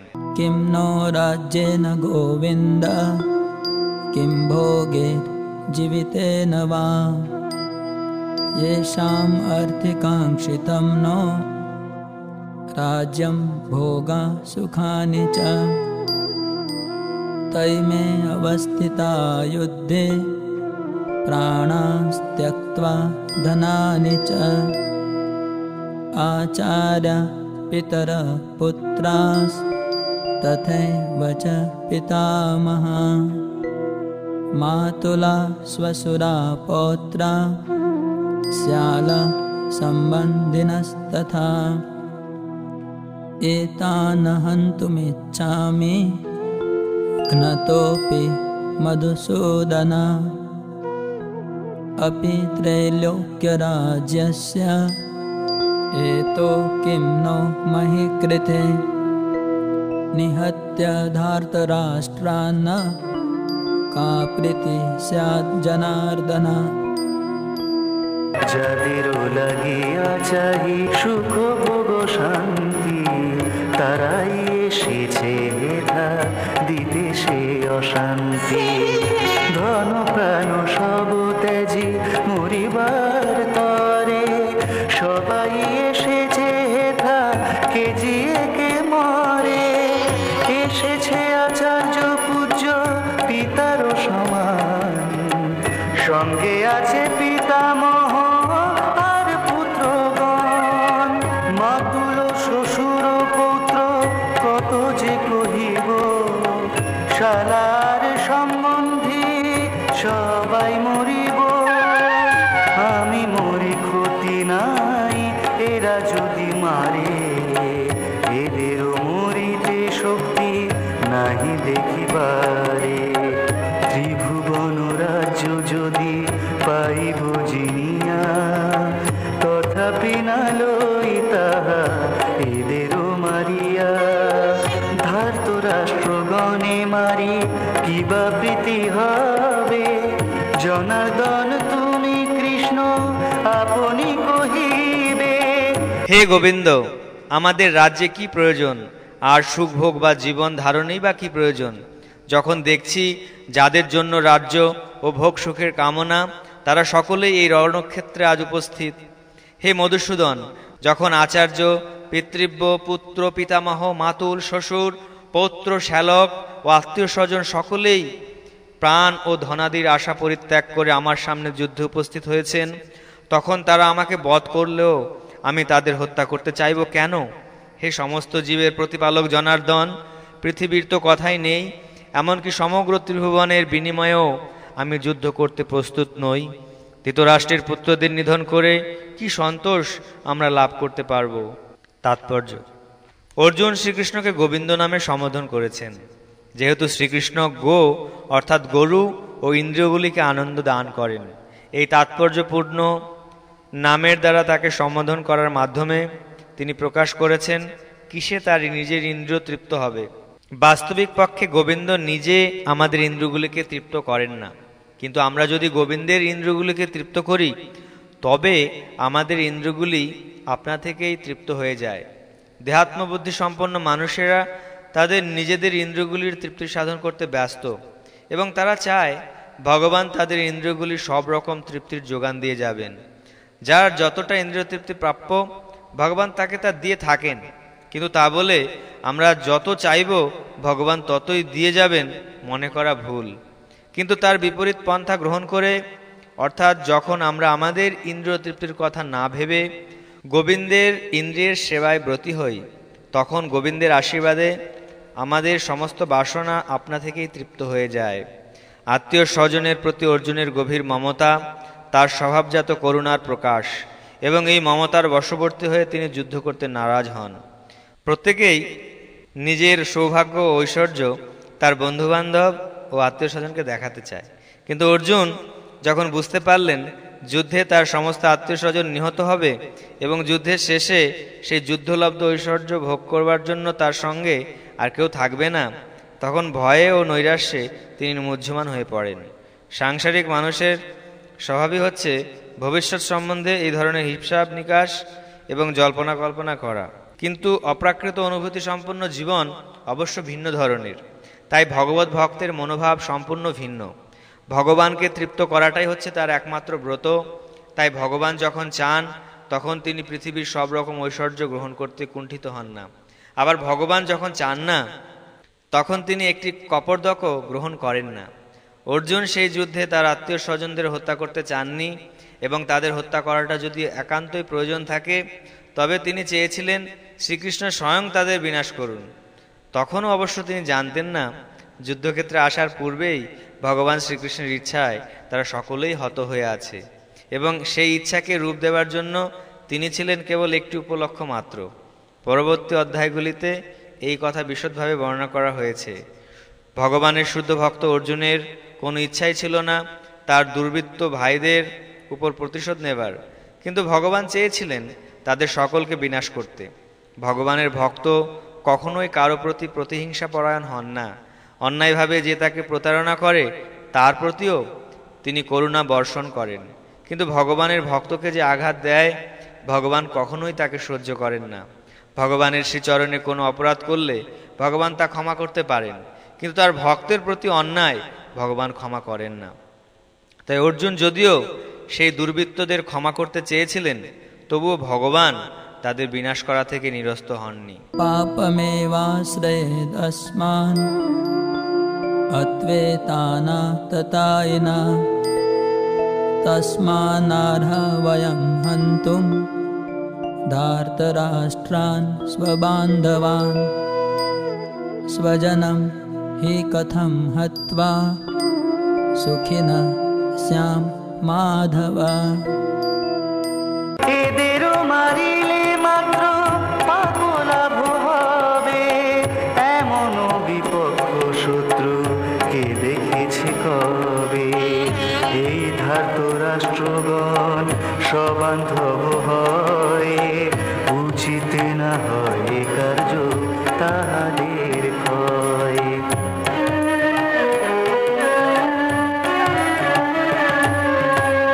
স্বজন মারিয়া বলো কে বা কবে সুখী, সুখলেশ নাহি মাত্র হব শুধু দুঃখী।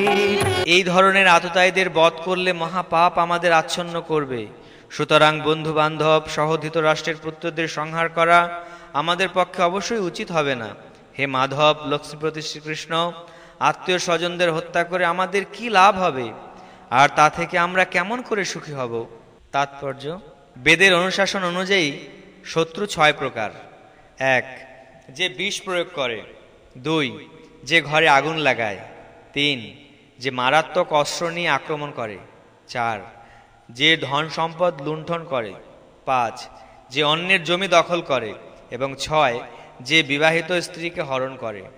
এই ধরনের আততায়ীদের অবিলম্বে হত্যা করার নির্দেশ শাস্ত্রে দেওয়া হয়েছে, এবং এদের হত্যা করলে কোনো রকম পাপ হয় না। এই ধরনের শত্রুকে সমূলে বিনাশ করাটাই সাধারণ মানুষের পক্ষে স্বাভাবিক। কিন্তু অর্জুন সাধারণ মানুষ ছিলেন না, তার চরিত্র ছিল সাধুসুলভ, তাই তিনি তাদের সঙ্গে সাধুসুলভ ব্যবহারই করতে চেয়েছিলেন।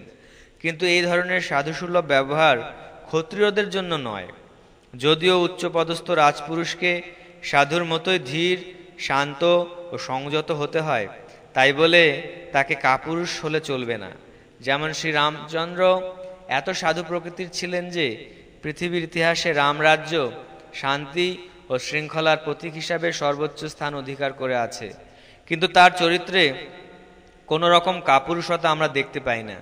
রাবণ ছিল রামের শত্রু, যেহেতু সে তার পত্নী সীতাদেবীকে হরণ করেছিল, এবং সেই জন্য শ্রী রামচন্দ্র তাকে এমন শাস্তি দিয়েছিলেন যা পৃথিবীর ইতিহাসে বিরল। অর্জুনের ক্ষেত্রে অবশ্য আমরা দেখতে পাই তার শত্রুরা ছিল অন্য ধরনের। পিতামহ, শিক্ষক, ভাই, বন্ধু এরা সকলেই তার শত্রু হবার ফলে সাধারণ শত্রুদের প্রতি যেরকম আচরণ করতে হয় তা তিনি করতে পারছিলেন না। তাছাড়া সাধু প্রকৃতির লোকেরা সর্বদাই ক্ষমাশীল। শাস্ত্রেও সাধু প্রকৃতির লোককে ক্ষমাপরায়ণ হবার নির্দেশ দেওয়া হয়েছে, এবং সাধুদের প্রতি এই ধরনের উপদেশ যে কোনো রাজনৈতিক সংকটকালীন অনুশাসন থেকেও অধিক গুরুত্বপূর্ণ। অর্জুন মনে করেছিলেন রাজনৈতিক কারণবশত তার আত্মীয় স্বজনকে হত্যা করার চেয়ে সাধুসুলভ আচরণ ও ধর্মের ভিত্তিতে তাদের ক্ষমা করাই শ্রেয়। তাই সাময়িক দেহগত সুখের জন্য এই হত্যাকার্যে লিপ্ত হওয়া তিনি সমীচীন বলে মনে করেননি। তিনি বুঝেছিলেন রাজ্য ও রাজ্যসুখ অনিত্য, তাই ক্ষণস্থায়ী সুখের জন্য আত্মীয় স্বজন হত্যার পাপে লিপ্ত হয়ে মুক্তির পথ চিরতরে রুদ্ধ করার ঝুঁকি তিনি কেন নেবেন? এখানে অর্জুন যে শ্রীকৃষ্ণকে মাধব অথবা লক্ষ্মীপতি বলে সম্বোধন করেছেন তা তাৎপর্যপূর্ণ। এই নামের দ্বারা তাকে সম্বোধন করে অর্জুন বুঝিয়ে দিলেন তিনি হচ্ছেন সৌভাগ্যের অধিষ্ঠাত্রী লক্ষ্মীদেবীর পতি। তাই অর্জুনকে এমন কোনো কার্যে প্ররোচিত করা তার কর্তব্য নয় যার পরিণতি হবে দুর্ভাগ্যজনক। শ্রীকৃষ্ণ অবশ্য কাউকে দুর্ভাগ্য এনে দেন না, সুতরাং তার ভক্তের ক্ষেত্রে তো সেই কথা ওঠেই না। यद्यप्येतेन पश्यन्ति लोभो पहत चेतसा कुलक्षयकृतं दोषं मित्रद्रोहे च पातकं कथं न ज्ञेयमस्माभिः पापादस्मात् निवर्तितुं कुलक्षयकृतं दोषं प्रपश्यद्भिर्जनार्दन। যদ্যপি এরা নাহি দেখে লোভিজন, কুলক্ষয় মিত্রদ্রোহ সব অলক্ষণ।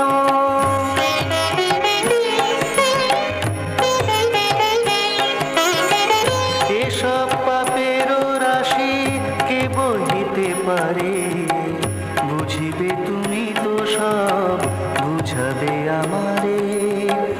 উচিত কি নহে পাপে নিবৃত্তি, বুঝা কি উচিত নহে সেই কুপ্রবৃত্তি। কুলক্ষয়ে যে দোষ জানো জনার্দন, অতএব এই যুদ্ধ কর নিবারণ। হে জনার্দন, যদিও এরা রাজ্য লোভে অভিভূত হয়ে কুলক্ষয়জনিত দোষ ও মিত্রদ্রোহ নিমিত্ত পাপ লক্ষ্য করছে না, কিন্তু আমরা কুলক্ষয়জনিত দোষ লক্ষ্য করেও এই পাপ কর্মে কেন প্রবৃত্ত হব? তাৎপর্য: যুদ্ধে ও পাশা খেলায় আহ্বান করা হলে কোনো ক্ষত্রিয় বিরোধী পক্ষের সেই আহ্বান প্রত্যাখ্যান করতে পারেন না। দুর্যোধন সেই যুদ্ধে অর্জুনকে আহ্বান করেছিলেন, তাই যুদ্ধ করতে অর্জুন বাধ্য ছিলেন।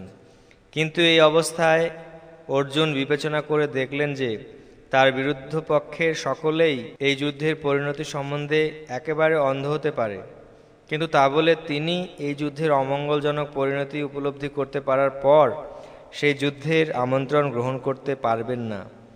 এই ধরনের আমন্ত্রণের বাধ্যবাধকতা তখনই থাকে যখন তার পরিণতি মঙ্গলজনক হয়, নতুবা এর কোনো বাধ্যবাধকতা নেই।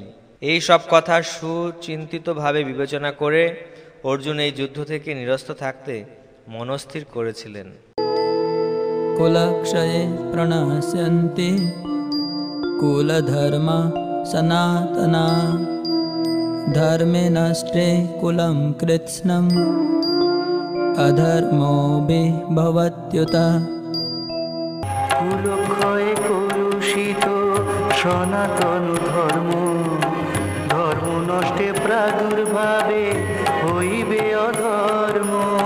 কুলক্ষয় হলে সনাতন কুল ধর্ম বিনষ্ট হয় এবং তাহলে সমস্ত বংশ অধর্মে অভিভূত হয়। তাৎপর্য: বর্ণাশ্রম সমাজ ব্যবস্থায় অনেক রীতিনীতি ও আচার অনুষ্ঠানের নির্দেশ দেওয়া আছে, যা পরিবারের প্রতিটি লোকের যথাযথ পারমার্থিক উন্নতি সাধনে সহায়তা করে।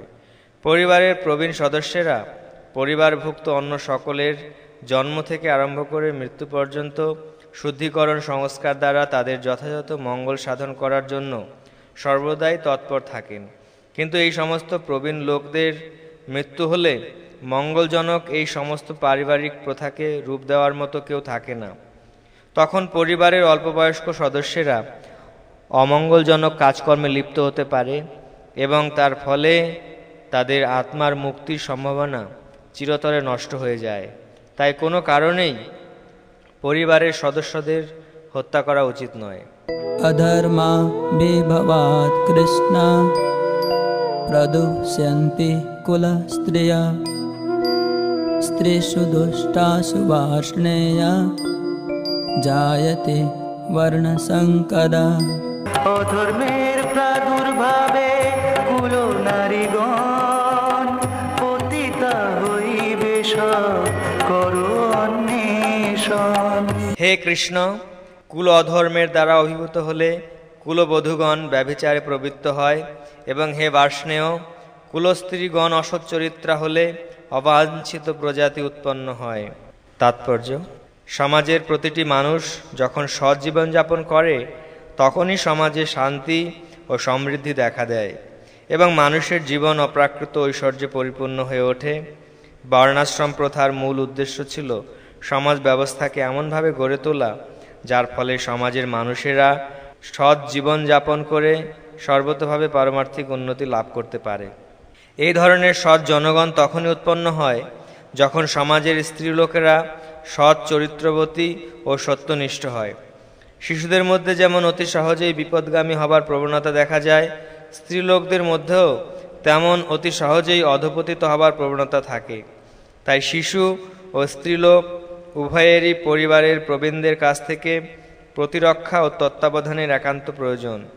নানা রকম ধর্মীয় অনুষ্ঠানে নিয়োজিত করার মাধ্যমে স্ত্রীলোকদের চিত্তবৃত্তিকে পবিত্র ও নির্মল রাখা হয় এবং এভাবেই তাদের ব্যভিচারী মনোবৃত্তিকে সংযত করা হয়। চাণক্য পণ্ডিত বলে গেছেন, স্ত্রীলোকেরা সাধারণত অল্পবুদ্ধি সম্পন্না, তাই তারা নির্ভরযোগ্য অথবা বিশ্বস্ত নয়। সেই জন্য তাদের পূজা অর্চনা আদি গৃহস্থালীর নানা রকম ধর্মানুষ্ঠানে সবসময় নিয়োজিত রাখতে হয় এবং তার ফলে তাদের ধর্মে মতি হয় এবং চরিত্র নির্মল হয়। তখন তারা চরিত্রবান ধর্মপরায়ণ সন্তানের জন্ম দেয়, যারা হয় বর্ণাশ্রম ধর্ম পালন করার উপযুক্ত। বর্ণাশ্রম ধর্ম পালন না করলে স্বভাবতই স্ত্রীলোকের অবাধে পুরুষদের সঙ্গে মেলামেশা করতে শুরু করে এবং তাদের ব্যভিচারের ফলে সমাজ অবাঞ্ছিত সন্তান সন্ততির জন্ম হয়। দায়িত্ব জ্ঞানশূন্য লোকদের পৃষ্ঠপোষকতায় যখন সমাজে ব্যভিচার প্রকট হয়ে ওঠে এবং অবাঞ্ছিত মানুষের সমাজ ছেয়ে যায়, তখন মহামারী ও যুদ্ধ দেখা দিয়ে মানব সমাজকে ধ্বংসোন্মুখ করে তোলে। শঙ্করো নরকায়েব কুলঘ্নানা কুলস্য চ পতন্তি পিতরো येषां লুপ্তপিণ্ডোদক ক্রিয়া। দুষ্টা স্ত্রী হইলে জন্মে বর্ণ শঙ্কর দল, বর্ণ শঙ্কর হলে হবে নরকের ফল। যেই সে কারণ হয় বর্ণ শঙ্করের, কুলক্ষয়ে কুলগ্লানি যেই অপরের। বর্ণসংকর উৎপাদন বৃদ্ধি হলে কুল ও কুলঘাতকেরা নরকগামী হয়। সেই কুলে পিণ্ডদান ও তর্পণ ক্রিয়া লোপ পাওয়ার ফলে তাদের পিতৃপুরুষেরাও নরকে অধঃপতিত হয়। তাৎপর্য: কর্মকাণ্ডের বিধি অনুসারে পিতৃপুরুষদের আত্মাদের প্রতি পিণ্ডদান ও জল উৎসর্গ করা প্রয়োজন। এই উৎসর্গ সম্পন্ন করা হয় বিষ্ণুকে পূজা করার মাধ্যমে, কারণ বিষ্ণুকে উৎসর্গীকৃত প্রসাদ সেবন করার ফলে সমস্ত পাপ থেকে মুক্তি লাভ হয়। অনেক সময় পিতৃপুরুষেরা নানা রকমের পাপের ফল ভোগ করতে থাকে এবং অনেক সময় তাদের কেউ কেউ জড় দেহ পর্যন্ত ধারণ করতে পারে না, সূক্ষ্ম দেহে প্রেতাত্মারূপে থাকতে বাধ্য করা হয়। যখন বংশের কেউ তার পিতৃপুরুষদের ভগবৎ প্রসাদ উৎসর্গ করে পিণ্ডদান করে, তখন তাদের আত্মা ভূতের দেহ অথবা অন্যান্য দুঃখময় জীবন থেকে মুক্ত হয়ে শান্তি লাভ করে। পিতৃপুরুষদের আত্মার সদ্গতির জন্য এই পিণ্ডদান করাটা বংশানুক্রমিক রীতি। তবে যে সমস্ত লোক ভক্তিযোগ সাধন করেন তাদের এই অনুষ্ঠান করার প্রয়োজন নেই। ভক্তিযোগ সাধন করার মাধ্যমে ভক্ত শত সহস্র পূর্বপুরুষের আত্মার মুক্তির সাধন করতে পারেন। শ্রীমদ্ ভাগবতে একাদশ স্কন্দের ৫ম অধ্যায়ের ৪১ নম্বর শ্লোকে বলা হয়েছে, দেবর্ষি ভূতাপ্ত নৃণাম পিতৃণাম ন কিঙ্করণায়ং ঋণীচ রাজন সর্বাত্মনা য শরণং শরণ্যং গত মুকুন্দম পরিহৃত্য কর্তুম। যিনি সব রকম কর্তব্য পরিত্যাগ করে মুক্তিদানকারী মুকুন্দের চরণ কমলের শরণ নিয়েছেন এবং ঐকান্তিকভাবে পন্থাটি গ্রহণ করেছেন, তার আর দেবদেবী, মুনি ঋষি, পরিবার পরিজন, মানব সমাজ ও পিতৃপুরুষদের প্রতি কোনো কর্তব্য থাকে না। পরমেশ্বর ভগবানের সেবা করার ফলে এই ধরনের কর্তব্যগুলি আপনা থেকেই সম্পাদিত হয়ে যায়। দোষে রেতে কুলঘ্নানাং বর্ণ সংকর কারকে উৎসাদ্যন্তে জাতি ধর্মা কুল ধর্মাশ্চ শাশ্বতা। নরকে পতন হয় লুপ্ত পিণ্ড জন্য, করিবার নাহি কোনো উপায়ে যে অন্য। কুল ধর্মের নষ্টকারী বর্ণ শঙ্কর ফলে শাশ্বত জাতি ধর্ম উৎসাদিত হলে। যারা বংশের ঐতিহ্য নষ্ট করে এবং তার ফলে অবাঞ্ছিত সন্তানাদি সৃষ্টি করে, তাদের কুকর্মজনিত দোষের ফলে সর্বপ্রকার জাতীয় উন্নয়ন প্রকল্প এবং বংশের কল্যাণ ধর্ম উৎসন্নে যায়। তাৎপর্য: সনাতন ধর্ম বা বর্ণাশ্রম ধর্মের মাধ্যমে সমাজ ব্যবস্থায় যে 4টি বর্ণের উদ্ভব হয়েছে তার মূল উদ্দেশ্য হচ্ছে মানুষ যাতে তাদের জীবনের চরম লক্ষ্য মুক্তি লাভে সক্ষম হয়। তাই সমাজের দায়িত্ব জ্ঞানশূন্য নেতাদের পরিচালনায় যদি সনাতন ধর্মের যথাযথ আচরণ না করা হয় তবে সমাজে বিশৃঙ্খলা দেখা দেয় এবং ক্রমে ক্রমে মানুষ তাদের জীবনের চরম লক্ষ্য বিষ্ণুকে ভুলে যায়। এই ধরনের সমাজ নেতাদের বলা হয় অন্ধ এবং যারা এদের অনুসরণ করে তারা অবধারিতভাবে অন্ধকূপে পতিত হয়। उत्सन्न कुलधर्माणां मनुष्याणां जनार्दन नरके नियतं वासो भवतीत्यनुशुश्रुमा। নরকে নিয়ত বাস সে মনুষ্যের হয়, তুমি জানো জনার্দন সেসব বিষয়। আমি শুনিয়াছি তাই সাধু সন্ত মুখে, নরকের পথে চলি কে রহিবে সুখে। হে জনার্দন, আমি পরম্পরাক্রমে শুনেছি যে যাদের কুলধর্ম বিনষ্ট হয়েছে তাদের নিয়ত নরকে বাস করতে হয়। তাৎপর্য: অর্জুনের সমস্ত যুক্তিতর্ক তার নিজের অভিজ্ঞতার উপর প্রতিষ্ঠিত নয়। পক্ষান্তরে তিনি সাধুসন্ত আদি মহাজনদের কাছ থেকে আরোহণ করা জ্ঞানের ভিত্তিতে এই সমস্ত যুক্তির অবতারণা করেছিলেন। প্রকৃত জ্ঞান উপলব্ধি করেছেন যে মানুষ তার তত্ত্বাবধানে এই জ্ঞান শিক্ষালাভ না করলে এই জ্ঞান আহরণ করা যায় না। বর্ণাশ্রম ধর্মের বিধি অনুসারে মানুষকে মৃত্যুর পূর্বে তার সমস্ত পাপ মোচনের জন্য কতকগুলি প্রায়শ্চিত্ত বিধি পালন করতে হয়। যে সব সময় পাপ কার্যে লিপ্ত থেকে জীবন অতিবাহিত করেছে তার পক্ষে এই বিধি অনুসরণ করে প্রায়শ্চিত্ত করাটা অবশ্য কর্তব্য। প্রায়শ্চিত্ত না করলে তার পাপের ফলস্বরূপ মানুষ নরকে পতিত হয়ে নানা রকম দুঃখ কষ্ট ভোগ করে। अहोबत महत् पापं कर्तुं व्यवसिता वयं यद्राज्य सुखलोभेन हन्तुं स्वजनमुद्यता। হায় হায় মহাপাপ করিতে উদ্যত হয়েছি আমরা, শুধু হয়ে কলুষিত। রাজ্যের লোভেতে পড়ে এ দুষ্কার্য করি, স্বজন হননহে উচিত কি হরি। হায়, কি আশ্চর্যের বিষয় যে আমরা রাজ্য সুখের লোভে স্বজনদের হত্যা করতে উদ্যত হয়ে মহাপাপ করতে সংকল্পবদ্ধ হয়েছি। তাৎপর্য: স্বার্থসিদ্ধির জন্য মানুষকে মাতা পিতা ভাই বন্ধুকে হত্যা করতে দেখা যায়। পৃথিবীর ইতিহাসে এর অনেক নজির আছে, কিন্তু ভগবত ভক্ত অর্জুন সদা সর্বদা নৈতিক কর্তব্য অকর্তব্যের প্রতি সচেতন। তাই তিনি এই ধরনের কার্যকলাপ থেকে বিরত থাকাকেই শ্রেয় বলে মনে করেছেন। यदि माम् अप्रतीकारम् अशस्त्रं शस्त्रपाणया धार्तराष्ट्र रणे हन्यो स्तन्मे क्षेमतरं भवेत्। যদি ধার্ত রাষ্ট্রগণ আমাকে মারিয়া এই রণে রাজ্য লয় অশস্ত্র বুঝিয়া, সেও ভালো মনে করি যুদ্ধ সে অপেক্ষা, বিনা যুদ্ধে সেই আমি করিব প্রতীক্ষা।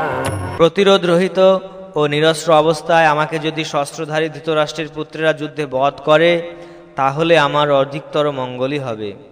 তাৎপর্য: ক্ষত্রিয় রণনীতি অনুসারে নিয়ম আছে, শত্রু যদি নিরস্ত্র হয় অথবা যুদ্ধে অনিচ্ছুক হয় তবে তাকে আক্রমণ করা যাবে না।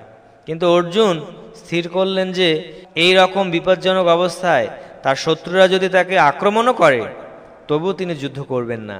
তিনি বিবেচনা করে দেখলেন না শত্রুপক্ষ যুদ্ধ করতে কতটা আগ্রহী ছিল। অর্জুনের এই ধরনের আচরণ ভগবত ভক্তচিত কোমল হৃদয়বৃত্তির পরিচায়ক। सञ्जय उवाच एवमुक्त्वार्जुन संख्ये रथोपस्थ उपाविशत् विसृज्य ससरं चापं शोक संविघ्नमानसः। এই কথা বলিয়া পার্থ নিশ্চল বসিল, রথপ্রস্থ যুদ্ধ মধ্যে অস্ত্র জিতে জিল। শোকেতে উদ্বিগ্ন মনা অর্জুন সদয়, বিষাদযোগ নামে গীতার বিষয়। সঞ্জয় বললেন, রণক্ষেত্রে এই কথা বলে অর্জুন তার ধনুর্বাণ ত্যাগ করে শোকে ভারাক্রান্ত চিত্তে রথপরি উপবেশন করলেন। তাৎপর্য: শত্রু সৈন্যকে নিরীক্ষণ করতে অর্জুন রথের উপর দাঁড়িয়ে পড়েছিলেন, কিন্তু তিনি শোকে এতই মুহ্যমান হয়ে পড়েছিলেন যে তার গাণ্ডীব, ধনু ও অক্ষয় তুন ফেলে দিয়ে তিনি রথের উপর বসে পড়লেন। এই ধরনের কোমল হৃদয়বৃত্তি সম্পন্ন মানুষই কেবল ভগবদ্ভক্তি সাধন করার মাধ্যমে সমগ্র জগতের যথার্থ মঙ্গল সাধন করতে পারেন। ভক্তি বেদান্ত কহে শ্রী গীতার গান, শুনে যদি শুদ্ধ ভক্ত কৃষ্ণগত প্রাণ। ইতি কুরুক্ষেত্রের রণাঙ্গনে সেনা পর্যবেক্ষণ বিষয়ক বিষাদযোগ নামক শ্রীমদ্ভগবদ্গীতার প্রথম অধ্যায়ের ভক্তিবেদান্ত তাৎপর্য সমাপ্ত।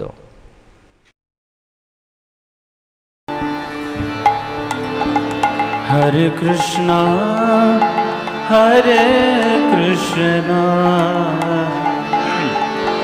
कृष्ण कृष्ण हरे हरे, हरे राम राम राम हरे हरे, हरे कृष्ण